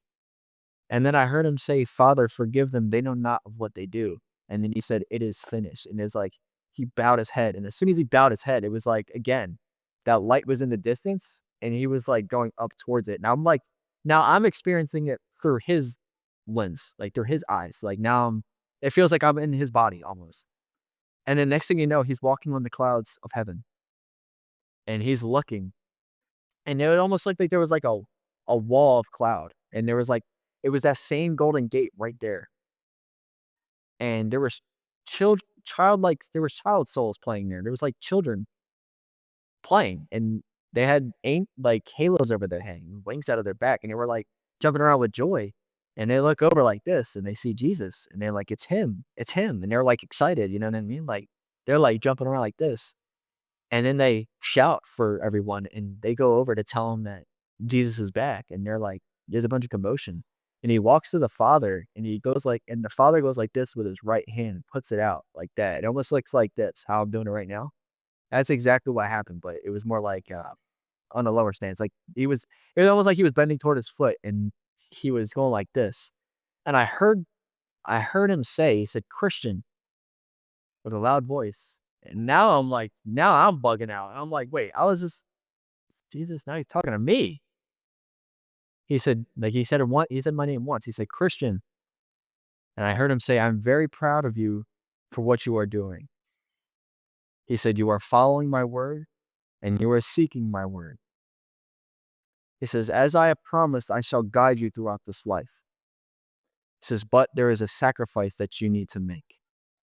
He says to me, "What that sacrifice is, I cannot tell you, but just know that I will be there when it is time for you to do so." He says, "I just want you to know that I love you and that I'm very proud of you." And he's still sitting in that golden throne. He says, "Go on, make that sacrifice." And he sits upright in his throne like this. It almost looked like he was just, you know, as that happened, light began to cover him. And it was like, I couldn't really look. And then it flashed back to Jesus on the cross and back into me, all religious folks. It was almost as like it was rewinding. You know what I mean? The whole like his whole life, or at least the scenes that I saw of his life. And it was like, then it takes me out of, I wake up and I remember I was sleeping and I'm laying down like this with my hands out and my feet are like this, like crossed like that. And I woke up and I was just like, and I felt the pressure in my hands and I come out of this meditation thing and I'm like, oh my, I'm like, yo, the same reaction as before. What just happened? I'm like, what is I'm like, "Ain't no way. Ain't no way." I called my friend at the time. I'm like, "Yo, remember that past life thing you were telling me about?" I was like, "Yo, I did that." And I was like, "Yo, I saw Jesus." And he was telling me, all, like, I saw his past life. I was explaining it to him. He was like, "Yo, dude."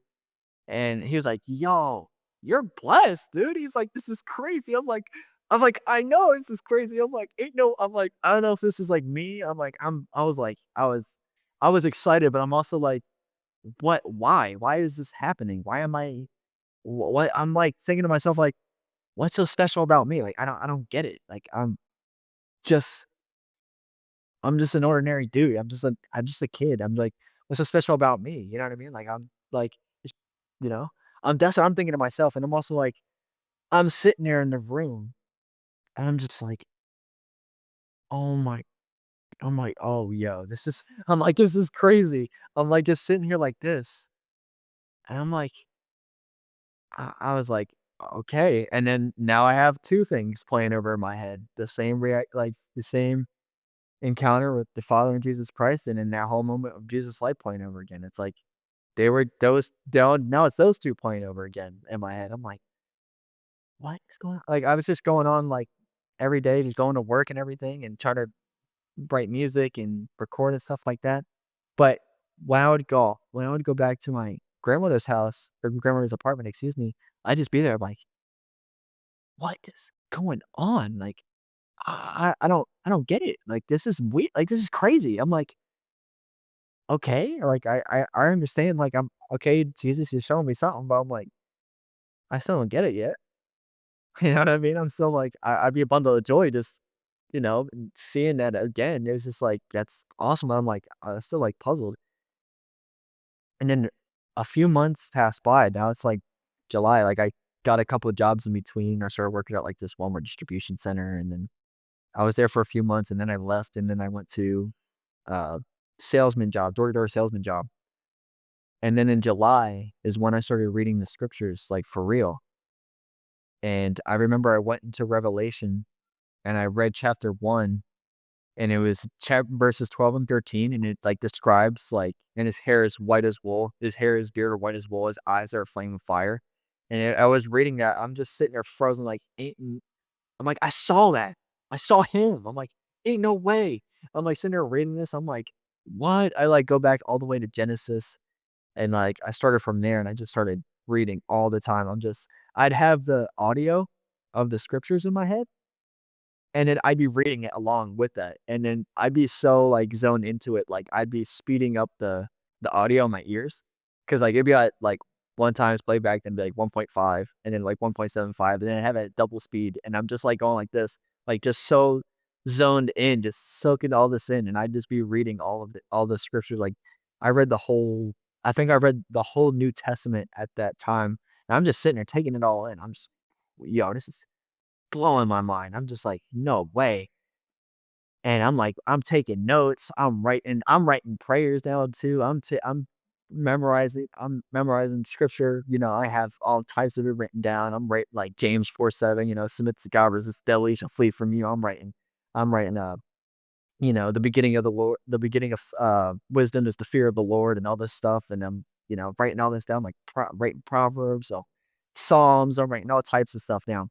And I'm like having it in my room and like well, not in the room, but more like the walk-in closet again, because I'm in my grandmother's now. So I'm having it there and I'm still reading this. And I'm like, and then I started watching videos on like spiritual warfare and stuff like that. And I noticed as I'm watching those videos, I'm like, that's crazy how that's yeah, I'm like, yeah. I'm like, as the videos are talking, they'll be talking about like, different attacks or whatever. And I'm sitting there taking it in. I'm just yeah, that's what I remember. Yeah, I remember going through something like that. But at this time, as I'm reading praise, excuse me, as I'm reading the Bible, I want I was fasting a lot. I was doing dry fast, no water, no food, just a few days straight. And I was going in. I was just infatuated with this. But one night, or actually not one night, it was during the day, I decided to take a nap. And I was in such a deep sleep and everything was white, paper white, like this. And the devil himself literally walked to me. But he tried to form himself as Jesus. But I noticed, like, when he was there, I felt this like odd fear, like a negative, like, aura. And he was presenting himself as an angel of light, and he's walking smiling like this, and he had, like, this platinum, like, blonde hair almost, and he had this blonde goatee, and his skin was, like, paper white, like, super white, and he had a white robe, and he tried to wear sandals too, but his skin was super pale, and I knew it wasn't Jesus. I was like, "That's not him." and he tried to grab me, and as soon as he grabbed me, his face deformed, and he turned, like, reddish, dark, and he tried to grab me and pull me, and he tried to say he shouted so loud and said, "You're mine," and tried to go like this and snatch me. I went like that, and woke up. I started praying for, like, I was freaking out. I'm starting going like this. As soon as he grabbed me, it went from white like this to, like, it looked like rock, molten rock all around him, dark red behind him, and it looked like there was fire behind him, and it was like there was demons in the back, literally behind him. And he tried to, when he spoke to me, when the devil spoke to me, it was like he had that. He growled but like a dragon. It was scary. I started praying fast and all this stuff. Some time goes by, and I have another dream, but God is pulling me and the devil's pulling me. Like, it's literally like if I could split this in half like that, like split. It's like if God is right here and Satan himself is trying to pull me. And it's like it's almost as if like two separate planes, and I'm literally in the middle, and I'm like going like this, and they're both pulling me, and I'm trying to fight. I'm trying to get off. I'm trying to, you know, get Satan away from me. I'm trying to go with God, and God's pulling me and Satan's pulling me, and they're like they're fighting for me. I'm like, "Yo, this is crazy." And it's like over on Satan's side, like like cut directly in the middle. On this side, it's like molten lava, fire almost. It looked like brimstone almost, and like this darkish, maroonish red, orange type of glow over here. And then literally over here is this like blue sky and clouds. And it's just like I like it got after a while. It was like in the middle of this, it was like after a while, I was fed up. I was trying to let go, and then finally I went like this, and I kicked Satan off of me. I like kicked him off, and I get pulled over into the kingdom of heaven. And I remember waking up, and I was just like, what's going on?" Like it's like he pulled me over, like God pulled me over on his side, and I was just like, I'm not. What's so special about this? You know. Time goes on. I know I'm kind of skipping through this. I'm not.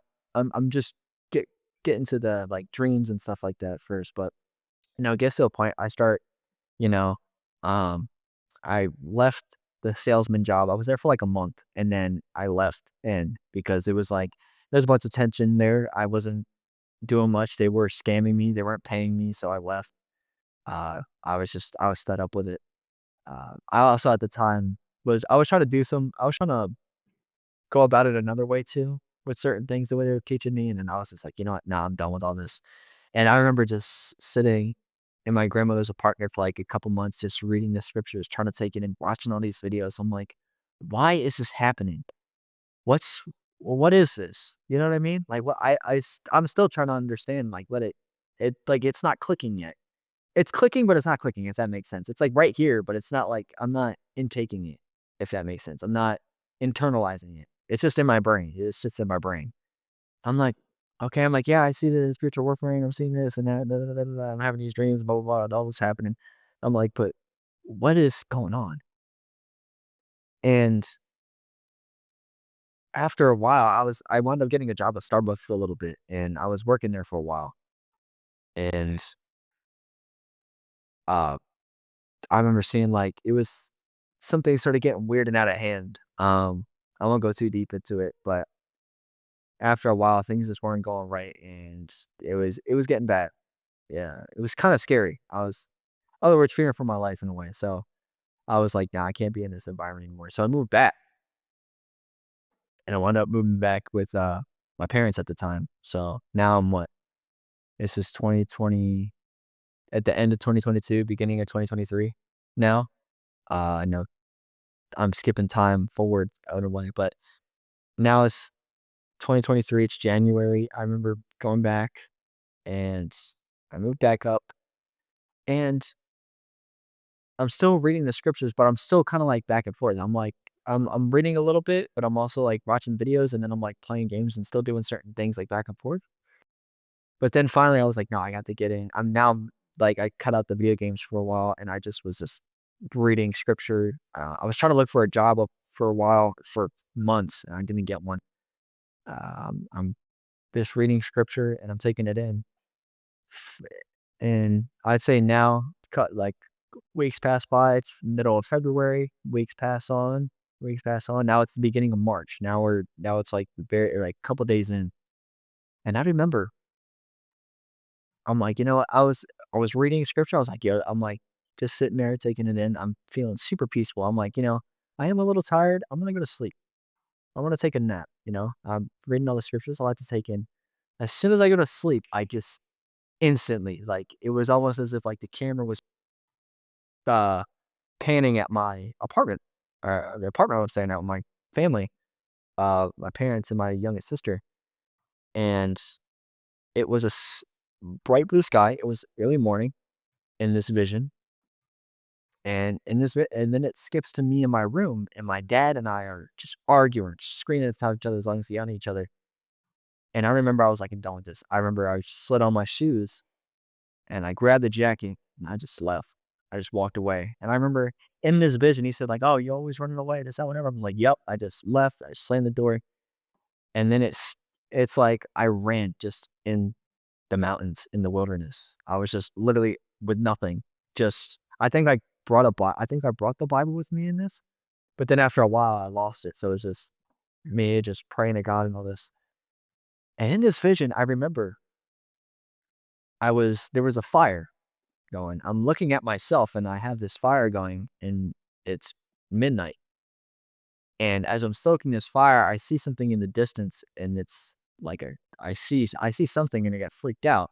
And I see the shadow in back from the fire. And it was like a regular person and then it formed and I saw horns in the shadow. So I get up, like I see myself get up and turn around, run, just start bolting. And then it skips again. Now, it's at this time, it's like a few weeks pass, and I'm in the wilderness. I've lost my jacket at this point, and it's just I was sitting there like this on a log, literally like on a bent over. The tree was like knocked down, the roots were showing and stuff, and I'm just sitting on this tree. And then I heard steps, and I could tell at this point I wasn't eating anything, I wasn't drinking anything. I was surprised I was alive in this vision, right? And I hear I hear somebody say, "Hello, Christian," but I heard 3 voices at the same time. Nails clawing on a chalkboard, one trying to mimic the Messiah, and at the same time, a deep voice like a dragon, speaking all at once. And when he would go, it was like he stretched out the S's like a snake, how a snake would hiss. And he said, "Hello, Christian." And he said, "I see that you are hungry and I see that you are thirsty." And he said, "Ask your father and your brother, the Messiah," right? He's mocking. He says, "to turn these stones into bread, that ye shall be made full." And I remember sitting there like this. And I remember I went, "Satan, it is written, man shall not live by bread alone." And I looked up at him and I said, "but by every word that proceedeth out of the mouth of God." And he went like this, and he growled. And he went, he goes, he gets irritated. And he looks at me and goes, "Come with me," and grabs me by my shoulder. And he literally like almost flies up onto the highest mountain on the planet and sets me on there. And I'm seeing everything. And he goes, "See this? These are all my kingdoms." He says, "And I will give you them if you will bow down and worship me." And I said, "Satan, it is written, thou shalt worship the Lord thy God, and only him shalt thou worship." And he got irritated and he went, "Ah." And like he yelled and he said, "Throw yourself off of this cliff." And he mocked and he went, "Forward is written," right? And he said, "He shall send angels to minister unto you," right?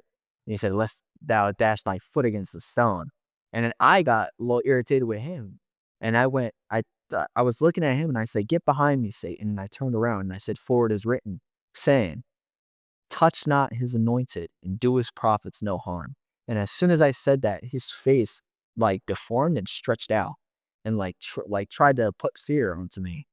And like I said, this it was a sunny day too, not a cloud in the sky. But as soon as he did that, It was almost as if, like, for a split second, the sky went pitch black, and then he darted, and he was wailing when he, like, went away. And I was sitting there, and, like, I'm sitting there confused, and I get brought back down to where I was originally at, and I'm like, I'm sitting down on this tree, and I'm like, I started getting irritated, and I'm like, I was like, I was mad. I was like, "This is what you did. This is what you're doing to me." I'm like, I left everything for you, right? And I remember in this vision, I said, "You have abandoned me. You have forsaken me." And I start crying. And then I heard his voice, and he said, "I will never leave you nor forsake you." And the sky opened up, and I remember seeing angels all around him, like all types of angels. And the light was covering his face still, like this, sitting in his throne, and the Messiah was standing next to him, smiling. And then I see him stand up like this, and he goes like this, stands up. And mind you, I'm still this big compared to him, right? But he stands up and he shrinks himself down, and his light begins to dim.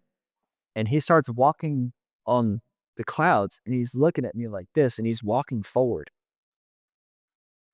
And the Messiah comes back to his right, like on his right hand side, splits up and walks right next to him.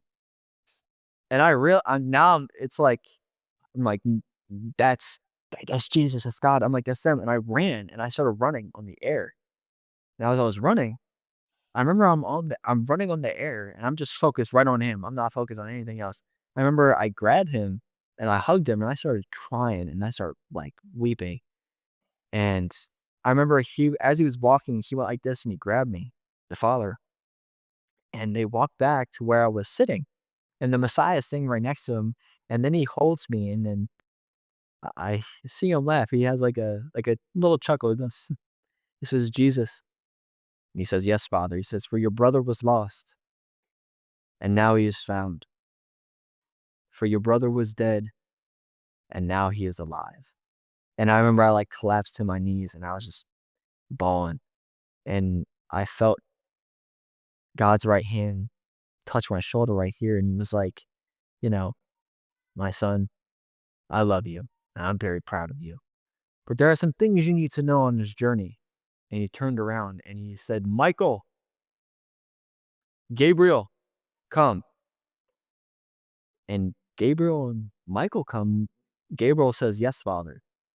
He says, "Teach my son the ways of this world. Michael, come." And Michael was like strapped up, like he was like armored up in like this red, goldish type of armor. It was so cool. I don't know how to explain it. And he had like his helmet on and like sword and everything. And he says, "Yes, Father." He says, "Teach my son the ways of the devil." And then he looks and he goes, "Jesus, teach my son my ways. For it is you in whom that I am well pleased."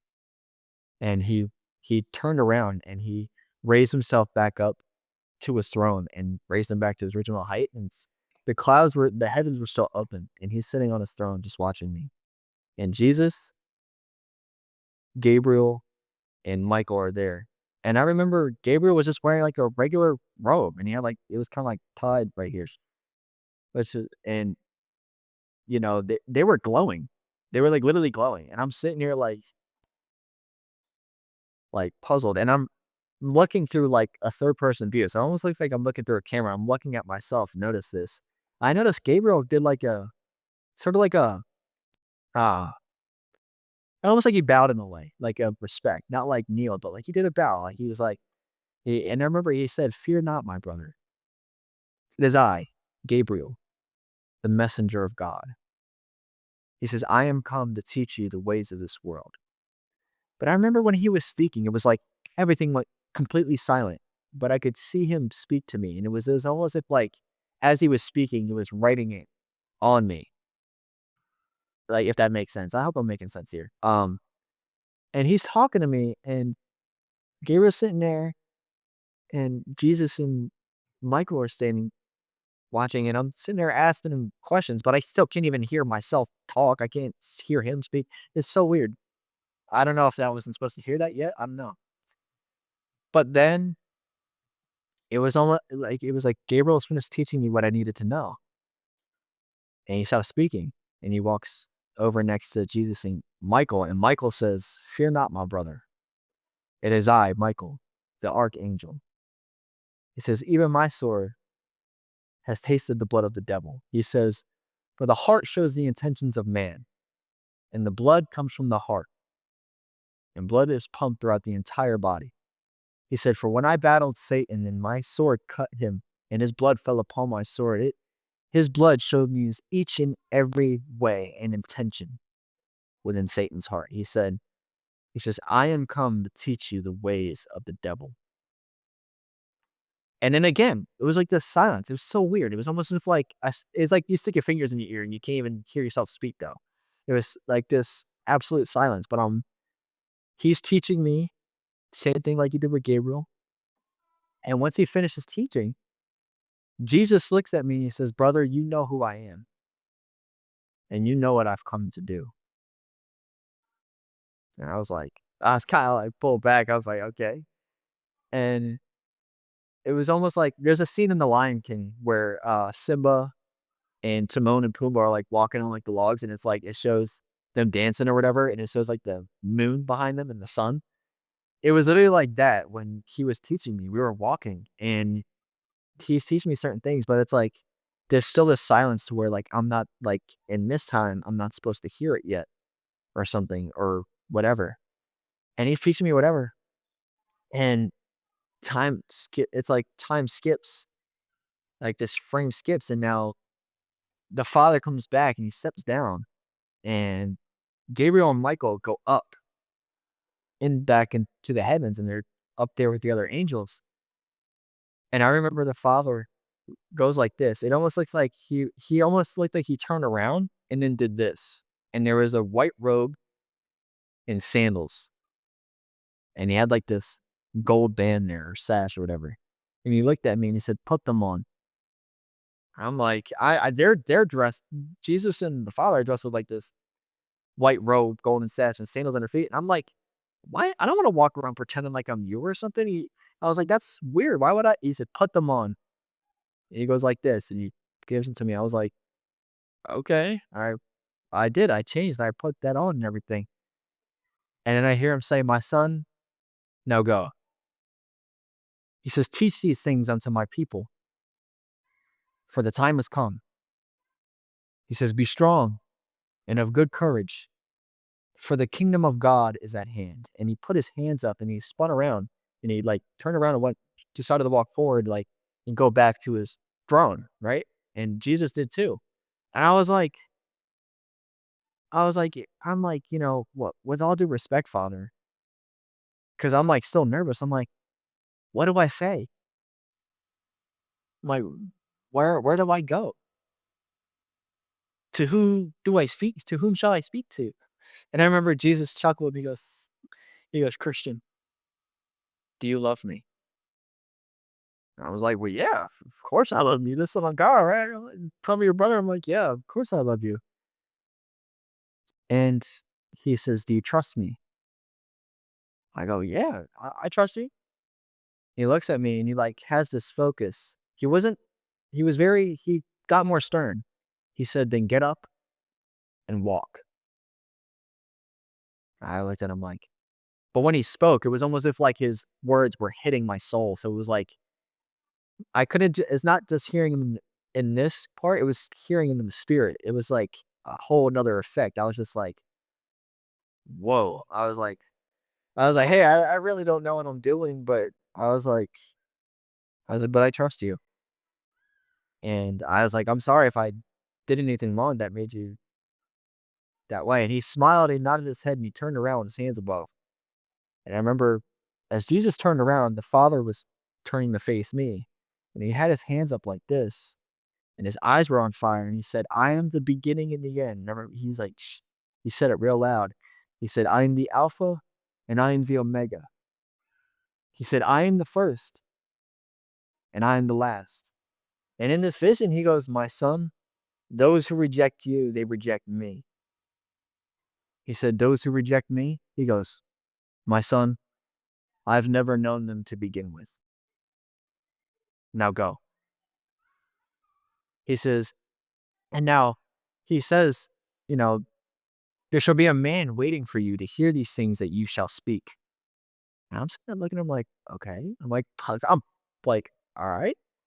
And he says, we shall meet again soon, this time under different circumstances. He says, I just want you to know that I love you and I am with you always. He says, remember, I will never leave you nor forsake you. And he says, goodbye, my son. And he goes like this, and he puts his hands up, and the Messiah and the Father walk forward, and they raise themselves up back into the heavens, and the Father's facing his throne like this, and then like he spins around, he looks at me like this, and I'm looking, and he goes like this, he looks up, and then raises himself back up to his original size and sits in his throne.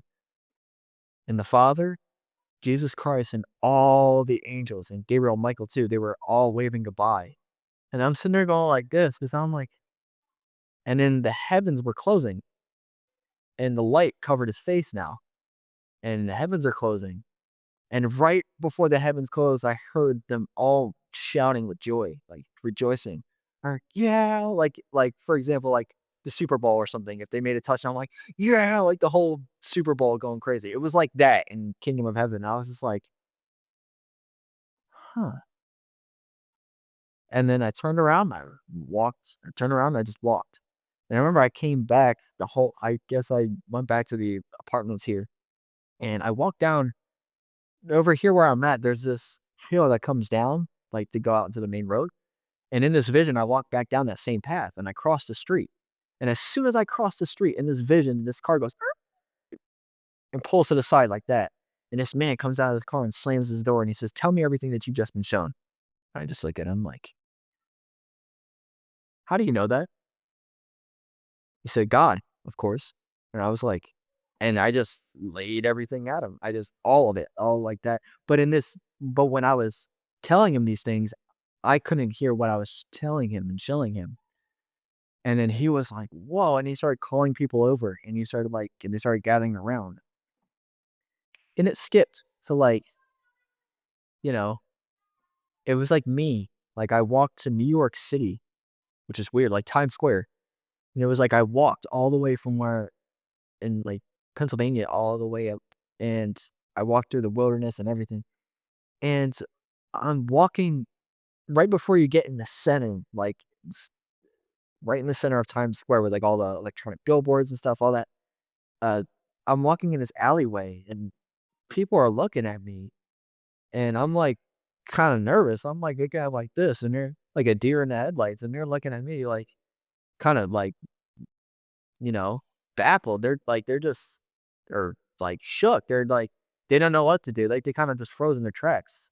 And I remember there was people just like flooded in the center of Times Square. And I remember I walked in this vision, and I'm looking at myself, like looking behind myself. I'm looking at my back. And then I see doo, doo, doo, doo. And there was a helicopter above, and people froze and looked at me like this and just like locked in on me. And they were just looking at me, and I was like, I was kind of shaking a little bit. I was nervous, and then the helicopter stopped and literally backed up like this and looked at me, and there was a camera underneath of it and goes like this and focuses in, and all the billboards were showing me. I'm in my head like, why me? Like, what is this about? Get this. I'm thinking in my head like, get this off the screen, but like on the outside, I'm like shook and I'm frozen, and everyone's looking at me, and then they slowly started to walk. And they're still keeping their eyes on me, and I'm like, "Okay." And there was a preacher, like a street preacher, and he had like one of those megaphones or whatever, like those little, you know what I'm talking about? Those little with like a giant speaker. He had one of them, and he had a microphone too. So he's talking in the microphone and through it at the same time. And I remember I walked to him, and I took his microphone out of his hand, and I started telling everybody what I saw. But again, there was like a silence from me. It was this and there was people gathering, gathering, gathering, it's like flooding through. And I remember after I showed like, after I was telling him what I witnessed, I started preaching to them, like, I started teaching them different things and whatever, and I remember all I could hear was me saying, "He who has an ear, let him hear," and I handed the man back the microphone, I said, "Thank you," and everybody was just staring at me. And I remember I walked into this alley, and it was like there was homeless people, and there was other people with illnesses and stuff like that, and I went away so that nobody could see, and I was started it was like, in a way, like, they were being healed. It was almost if, like, I guess the spirit of God was working through me, and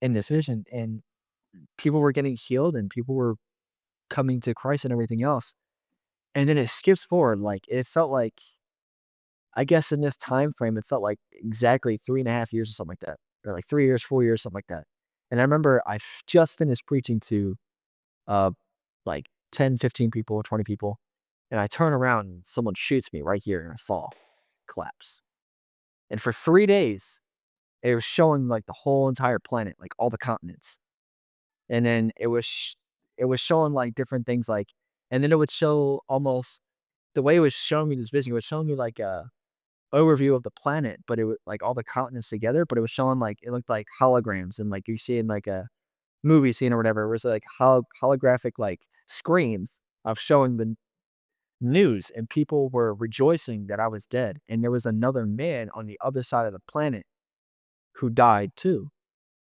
And we were and this happened for 3 days. The entire planet was rejoicing. And I remember after 3 days and 3 nights, and it was like the 4th day, right in the middle of the day, everybody's surrounded over my body and over this and then the other side of the world, there's another man dead too, and they were doing the same thing to him. We weren't put in the, like we weren't, like, buried or anything. We were literally just out in the open. People were just laughing. And then I heard every single person on the planet heard, "Children, arise." And I remember looking at myself and I stood up. I just like I was shot right here, like no bone was broken, nothing, but I died instantly. And then I stood up and I looked around and everybody was frozen.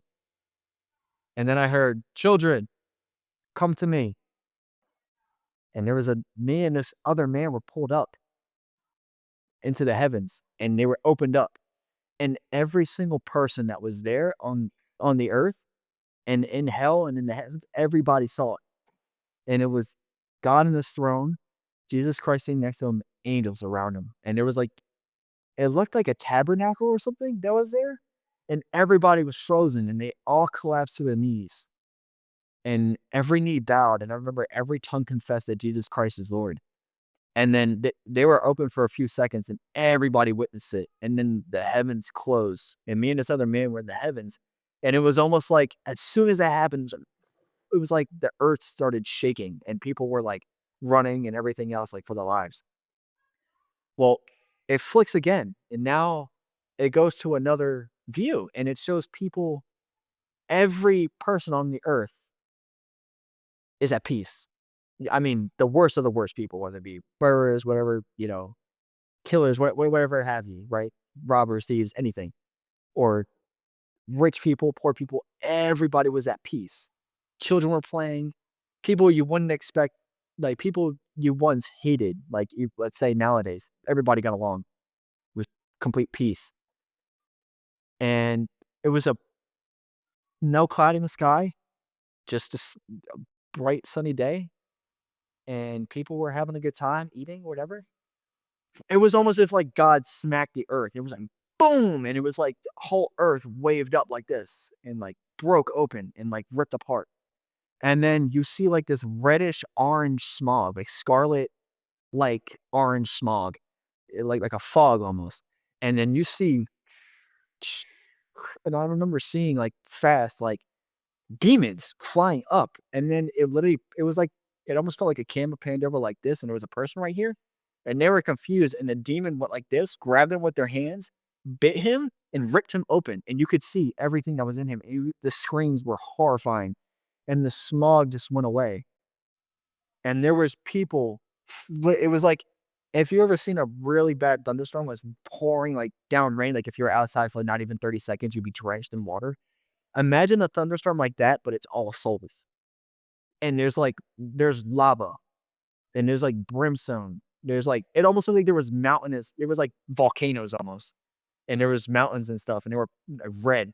People were getting raped, tortured, ripped apart. Like I was literally two demons pulling apart this one man, like in half, like grabbing each leg and just pulling him like this, and they were being ripped, and they were still alive as they were screaming in half, and it was like and then people were burning in the like this molten magma and lava and like fire, and there was just hideous screams. It was horrifying. People were getting stabbed, ripped open, eaten, and they were alive, feeling all of it. Like you couldn't, like there was no rest at all. And I remember it was like almost like they was painting over it, and I saw like these angels in hell, like trying to bestow themselves as angels of light. And I don't know if you've seen like the Baphomet statue, like it shows like the Baphomet with like the goat head, and it's got it. I don't even want to do the symbol, but it has like he has like two fingers that point up and two that point down. That throne was exactly what Satan was sitting in, and Satan was trying to bestow himself as an angel of light, and he was laughing with the triple voice, like that nails on the chalkboard and the dragon thing, and like trying to mimic the Messiah. And as he was laughing, you could hear all three of those voices echo like that. And then he was like, he started getting louder, and then the fallen angels next to him, trying to show themselves with angels of light, they were laughing with him, and then demons started coming over, and then succubus demons, and then like all these demons started flowing over, and they were literally shouting, laughing, and as people were being burnt, tortured, like eaten, like it was just horrifying. And I remember going like it was like I woke up and I was just like, What? I remember I was searching for it. I was like, "This looks so familiar. What is this?" You know what I mean? And it was like hold on, sorry. I was trying to figure out what was going on, and I remember seeing like, I'm searching this up. I'm like, why was I dressed in a white robe with a golden sash? Why was there another man dressed wearing the same exact thing? Why do we have sand on the strap? What is going on? And I was reading the book of Revelation, and then I got to the two witnesses. And that whole dream was literally that whole chapter and of the two witnesses. I was literally frozen. I'm sitting here like this, like I'm like, you mean to tell me like this is what you got? This is how you gotta show me? You gotta show me like that? You gotta I'm like, God, you have to go that far? You have to bring it like that? It was like smacking me in the head, like as I'm reading this chapter. I'm like, no way.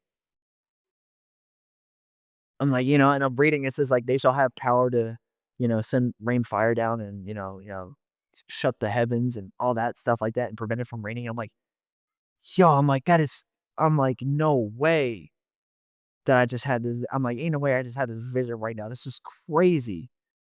I'm sitting here like this in my room, just frozen. I remember I told my parents that, and my parents are don't. My mom isn't really into that. She's more like into she believes in astrology and witchcraft and stuff like that. And I don't want to put her down, but I'm with knowledge I know now, I'm like that ain't right. I mean, I always try to preach to them and I always try to lead them to the gospel. I mean, I'm not giving up on them, but and the same thing with my little sister, but I was telling them and they're just like, you're like they were mocking. They were like, oh, you're trying to be a chosen one. Is that whatever? I'm like, no, this is just what I'm shown. I'm like, I'm just telling you everything I've seen. I'm like, I'm trying to make sense of that. I'm like, I'm not saying this. It boggles my mind. I'm like, I told my grandfather this, and he was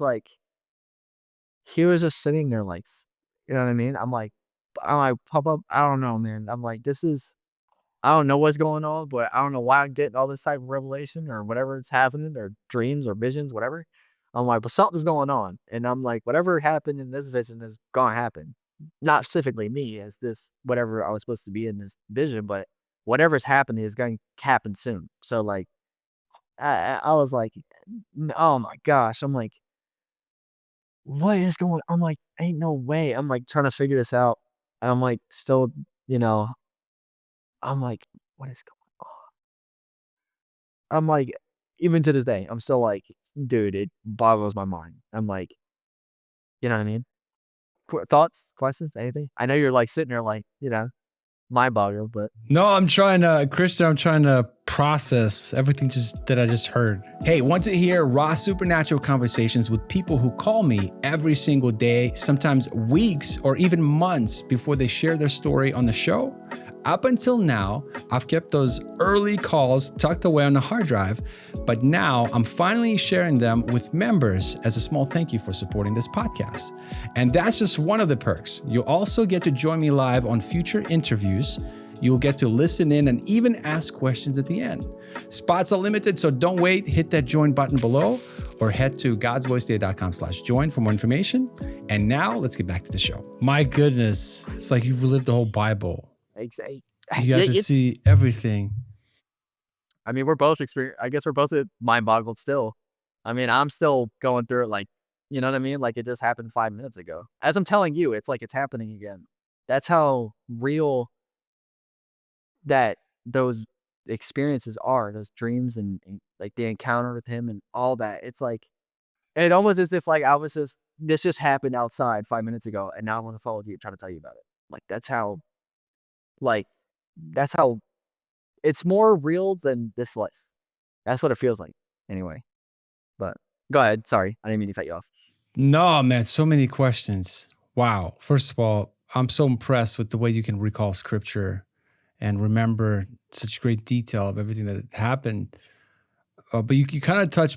I'm just going to jump around a lot of different. I Go took ahead, some do it. notes, and there's so much to process. We're definitely going to have like a proper Q&A, like in the community for everybody watching. Afterwards, some other day we'll have. So if you have questions, make sure to ask them in the comments below. We'll have Christian come back and do a proper Q&A in the community, live Q&A, by the way, at family.godsvoiceday.com. But a few things I want to circle back on. Your parents, you briefly mentioned that your mom, she's not a believer, I'm assuming, right? She's kind of dabbles in New Age, astrology, all that stuff. Yeah, I was gonna say my mom. She's not that she doesn't believe that Jesus Christ is real. She's not that she's saying she doesn't believe in him at all. It's just like she tells me all the time. She's like, God is love, and we are love, and we are God. I'm like, hold on, whoa, whoa, whoa, whoa, whoa. That's a crit. How do you jump from that? That's what I'm thinking in my head. I'm like, no, that's not true. I'm like, I mean, I noticed that I was kind of being harsh when I said it, so I kind of did that wrong. But I'm like, nah, that's not how this goes. I'm like, then that's saying that we're all God, and that would make him void. So but that's not true. So I'm like, I use the scriptures to like back on what I'm saying, but and I don't. It's she still believes in all that, and like she watches like NDEs and stuff like that, and she watches like people having different spiritual experiences and stuff like that, and you know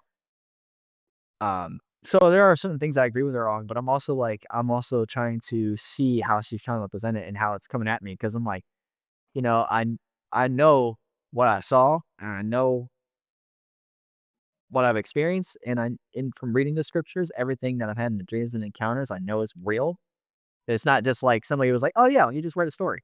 My dad, on the other hand, he's more like, "Oh, the Bible's a fairy tale, just enough of that." Yeah, I'm like, "No, it's not." I'm like, "You gotta see this." You know what I mean? You So lived it. You lived it. That's amazing. yeah, It's interesting when something that you were told sacrifice. There has to be a sacrifice that you'll have to sacrifice. What do you make of that? I'm still learning. So like I said, I didn't come to reading the scriptures till about July of 2022. So it's still been a couple years. I'm still getting a wraparound of all this. So this is still brand new to me in a way, right? And still trying to dive in and get things right. So it, to me, what it sounds like is like, I don't know yet. I don't want to jump to conclusions yet. You know what I mean? Tell you one thing, and then maybe if you ask me again, it's a whole different answer. I don't want to jump to that conclusion, but that's still something I guess I'm trying to find out. Because remember, like I said, Process. I totally get. yeah, like I said before, I remember what he said to me. He said, "As long as you follow my word, preach my word, and seek my word, I shall guide you throughout this life, and ye shall see." So that's what I'm seeing. Like he's still guiding me through, you know? There's some things that still get lasered in, and have like a one track mind with something, and I'm like, no, it's gotta be like this, and you know what I mean? and getting a little, um, it's still like maybe I'm too hard headed with that, so I'm trying to like soften up and you know relax instead of being like, oh, it's like this, and I guess I'm trying to let myself calm down and get out of certain ways of thinking. I guess so. I don't know. I don't know how to. I hope I'm answering your question right. I don't know how to. No, it's it's interesting that God chose you, someone who doesn't really have a religious background. You come from a family that doesn't really believe any of this stuff. And then that's usually how it works out. He finds people he like those that were not really qualified to experience any of this, and you got to experience all of that, which is pretty cool, man. It's interesting. Another thing that kind of got my attention when during the time when you got in that fight when you were being beat up, and Uh-huh. God spoke to you like twice. This like stern word, leave, stop. It's Hmm. interesting how it's like it's always very simple. Like he speaks in like almost like with one word, right? Leave, stop. There's no more explanation to that. I Go. thought that Hold was kind of on. interesting. Wait a minute. Think. Go, Act. hold on. Yeah, Yeah, yeah. yeah, It's like commanding, but it's not like in a way where it's like, oh my gosh, you're like this, but it's like, it's a piece that overwhelms you, but it's like you just do it without even thinking. Like your brain just shuts off and you just do it. You're like, all right, cool. It's like you know what I mean? Well, I'm thinking of I have two sons. I have a 12-year-old and a 9-year-old, and when they're in danger, let's say they're walking ahead of me, and I can see that they're about to cross the road, and the car is coming. If I just go stop right away, it's as a father, it's like with one word, you kind of tell them, and then they stop, and so it looks like do you need to get going? Is that what's happening? Yeah, she wants to close up this office in a few minutes, but we can still keep the conversation going. We can talk as I'm walking. But it's interesting you were talking about knock on the door. I've had that happen before recently. Like this is periodically throughout my whole life. I hear a knock, and then you wake up, there's nobody there. Like that's interesting that you've experienced that. My twin brother experienced that. What do you make of that? It's written, behold, I stand at the door and I knock. And he who opens, I will come into him. I will come in and I will sup with him.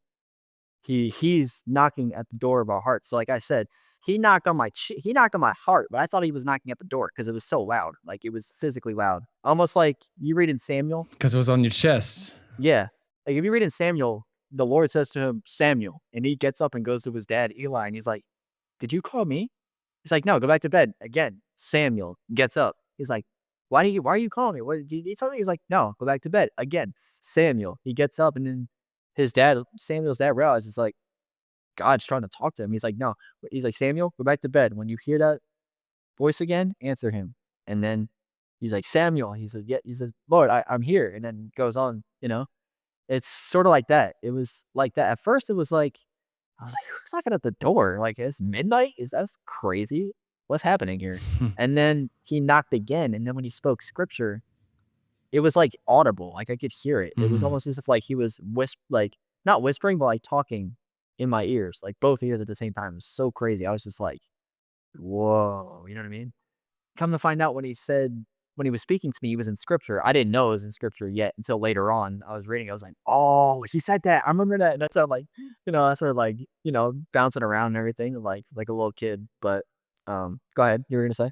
No, it's something else you were talking about. You were talking about prayer. And it's interesting because you didn't really have that much knowledge about prayer, but you were praying before even these experiences. And you said you were praying for a very long time. I'm curious, when you were praying, how did you pray for that long? Did you just repeat yourself over and over? Did you pray in the spirit? Like what was that like? It was like both. I was like talking in my head, but then sometimes I would like speak really low to myself. I'd be like, I would say like at the time I just felt like this pain in my chest, like not a physical, but like just like a burden on my chest. Like it felt like there was this weight, and I was just like, I would just say like, God, just take this pain away, just get rid of this burden. Just I would say that, and I'd just be like, I'm like, I was saying all this stuff, and I'm just like, as in like, help me out, just get rid of this. Pretty much repeating myself. I'm like, I don't know what to do. It was just like an intuitive instinct, right? It was like, A conversation. But you knew that you were talking to somebody, like to God, right? It was more like that, not to your own self. yeah, to God, but I didn't know who specifically, because you know what I mean. So like, cause like I At said, that time, you were so new. yeah, like before it was like, if somebody said, I believe in, I could be like, I sort of believe in Jesus, but I sort of believe in Allah, and I sort of believe in Buddha, and I believe in like Shiva a little bit. It was sort of like that. Like I'm open to all of it, but it was like I was just praying. Whoever answered, I was just kind of throwing it out there. I'm like, God, and then that time when I prayed in my heart and I prayed the Lord's Prayer without knowing the Lord's Prayer, it was weird.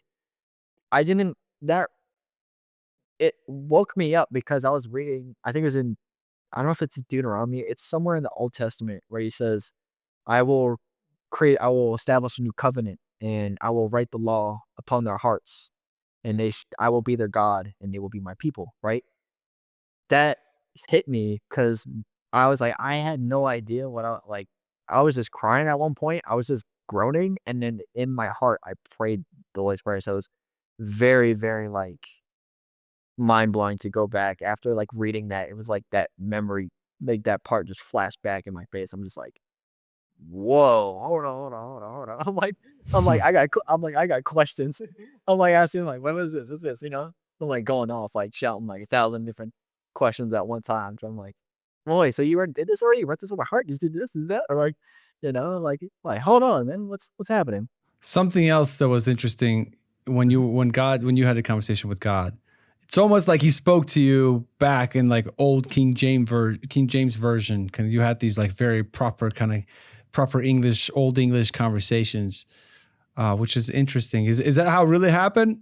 Yeah, it was strange because I was talking to him like how I'm talking to you, but he spoke in that sort of way. I was like, that's why I was like kind of puzzled. I was like I said, I was also confused because I couldn't remember anything in this life and I didn't know how I got there. But he was also speaking like that. I was like, it's kind of strange. Like, why are you talking like this? And he's like, I didn't, I was just kind of like, it was weird. I took note of that. I was like, when I read the King James and then reading over that, I'm like, "Oh, that's gotta be something." Like, I don't know why he's had to say it in that way, but whatever way he's gotta bring it to us, I mean. I'm curious. Now you're a believer. What is your prayer life and like reading the Bible? Like, what is your like average or daily walk with God look like a routine, so to speak? Nowadays, I get more to the point where there are times where, like, when I pray, I catch myself being selfish in a way, so I stop and I go, "You know what? Scratch that," and I just say, "Let your will be done." Like, every time, so, like, I catch that, like, every so often, and I, like, change my prayer life instead of being, like, me, to be, like, "Your will be done," I'd be like, I ask and, like, make sure each and every step I take is in alignment with your will so that I do what it is I need to do for you, not for me? So, like, I'll ask, "What is it that you want me to do for you?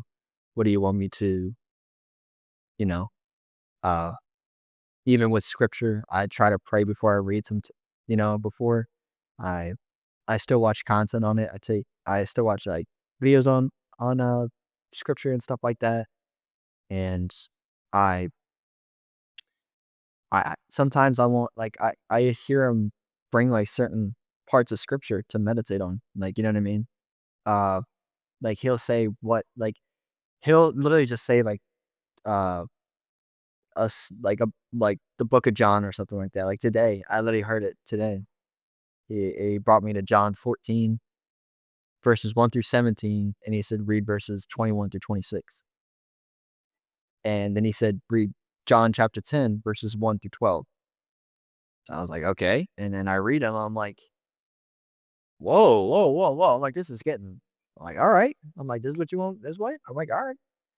I'm like, "I hope I'm not talking to myself here, right? I'm not creating these things, right? Making sure, like, you know, it's not just me telling me, like, myself these things, but rather he's actually showing me, like, "Hey, meditate on this, and I'll show you." Like, he told me like, there's one time he told me to meditate on Psalms 25, 1 through 8.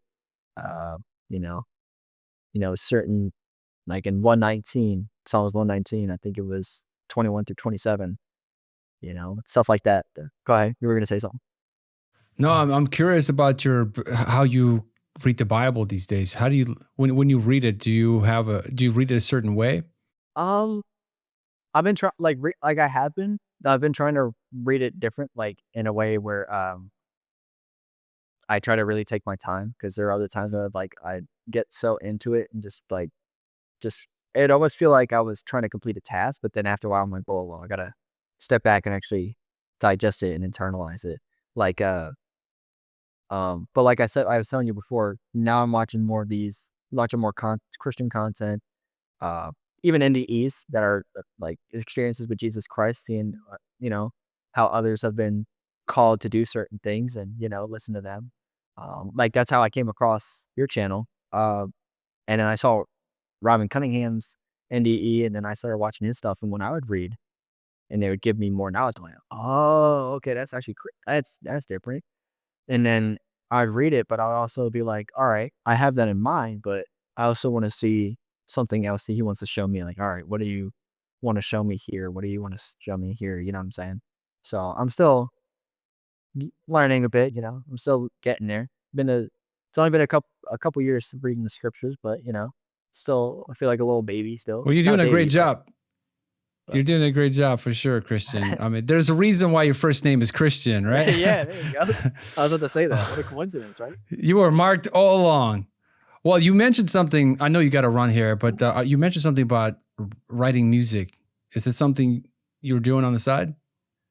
I was trying to get into like getting into music and being a musician and stuff like that. Yeah, but after a while, I was just like, I don't think I don't know. I still am up on the fence about it. I still write, but I'm also like, I don't know. I'm still back and forth trying to see what it is he wants me to do because that's what like. Writing music is something I want to do, but I don't know if that's what he wants. So I'm trying to make sure like I don't just start going on my will, but that it's his will, right? So I'm trying to really make sure like not walking on eggshells here, but like also at the same time, I'm not just doing whatever I please, right? So, yeah.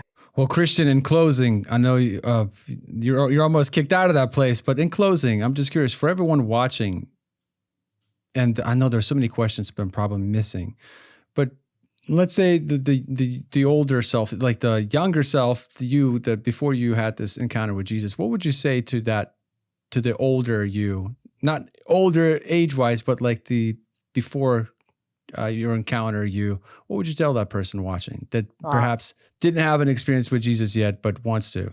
if it came to me specifically, if I'm talking to my own self, I probably wouldn't say anything. But if it's somebody coming across that's still new to this and, trying to learn about it, he is real.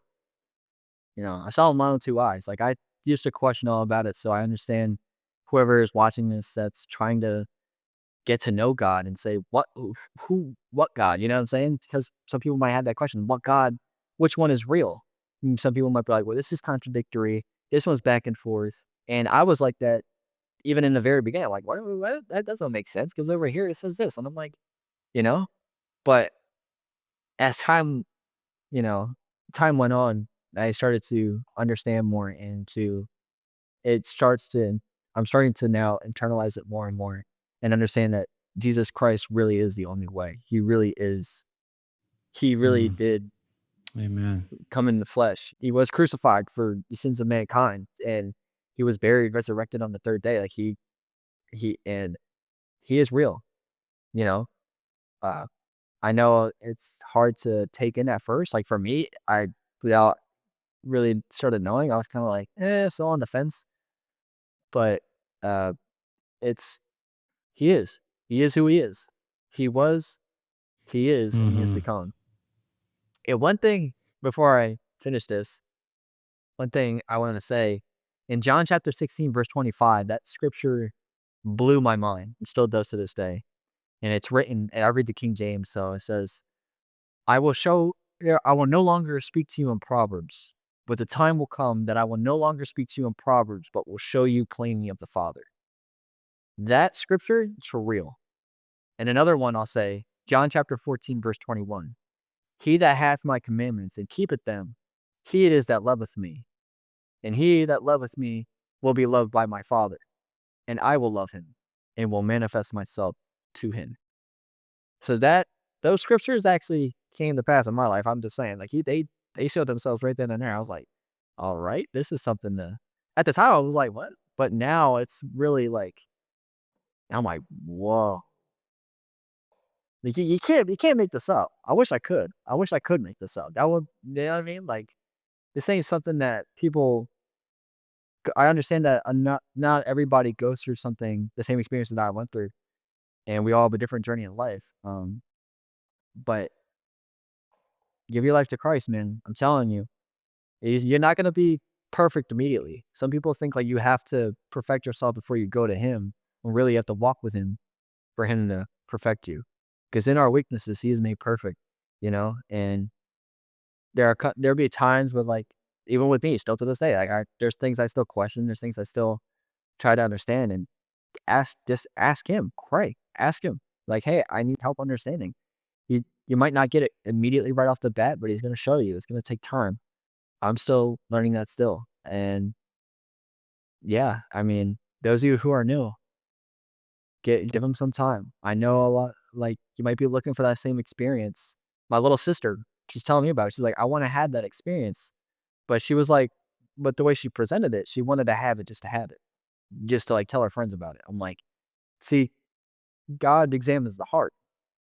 He doesn't just do it because you want to have a like little show and tell or something, right? He wants, if you actually seek Him out, ask and you shall receive, seek and you shall find, knock and the door will be opened unto you. So like if you keep knocking, He's gonna answer the door. And He's gonna knock on your door too, on your heart. You do with me. I thought He was at the front door of my house, but He was at the front door of my heart. I opened up.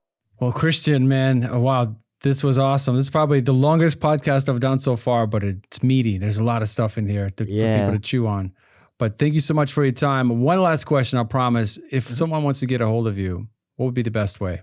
I have Facebook, but I don't really use social media like that. So I guess the community that we're in, that on your community group would be the best There way. you go. So go to family.godsvoiceday.com and you'll see Christian in the community. And I'll make sure to put the link to your profile so people get in touch with you. And Christian, we're going to have you back for a Q&A session. So for everybody watching, make sure to drop some questions in the comments below. Christian will take time to answer your questions. So Christian, thank you so much. Enjoyed this. This was awesome. Thank you. No problem, man. You guys have a good one. Thank you for watching. I have another video I want you to see. Up next, my friend Robin Cunningham left his body and he saw heaven, hell, and even Judgment Day. And guess what? It's closer than you think. That video should be coming up on the screen right now. If you don't see it on the screen, check the description below for the link. Until next time, have a great rest of the day, and I look forward to serving you and getting to know you more inside of our free private community over at family.godsvoiceday.com. Talk soon. Bye-bye.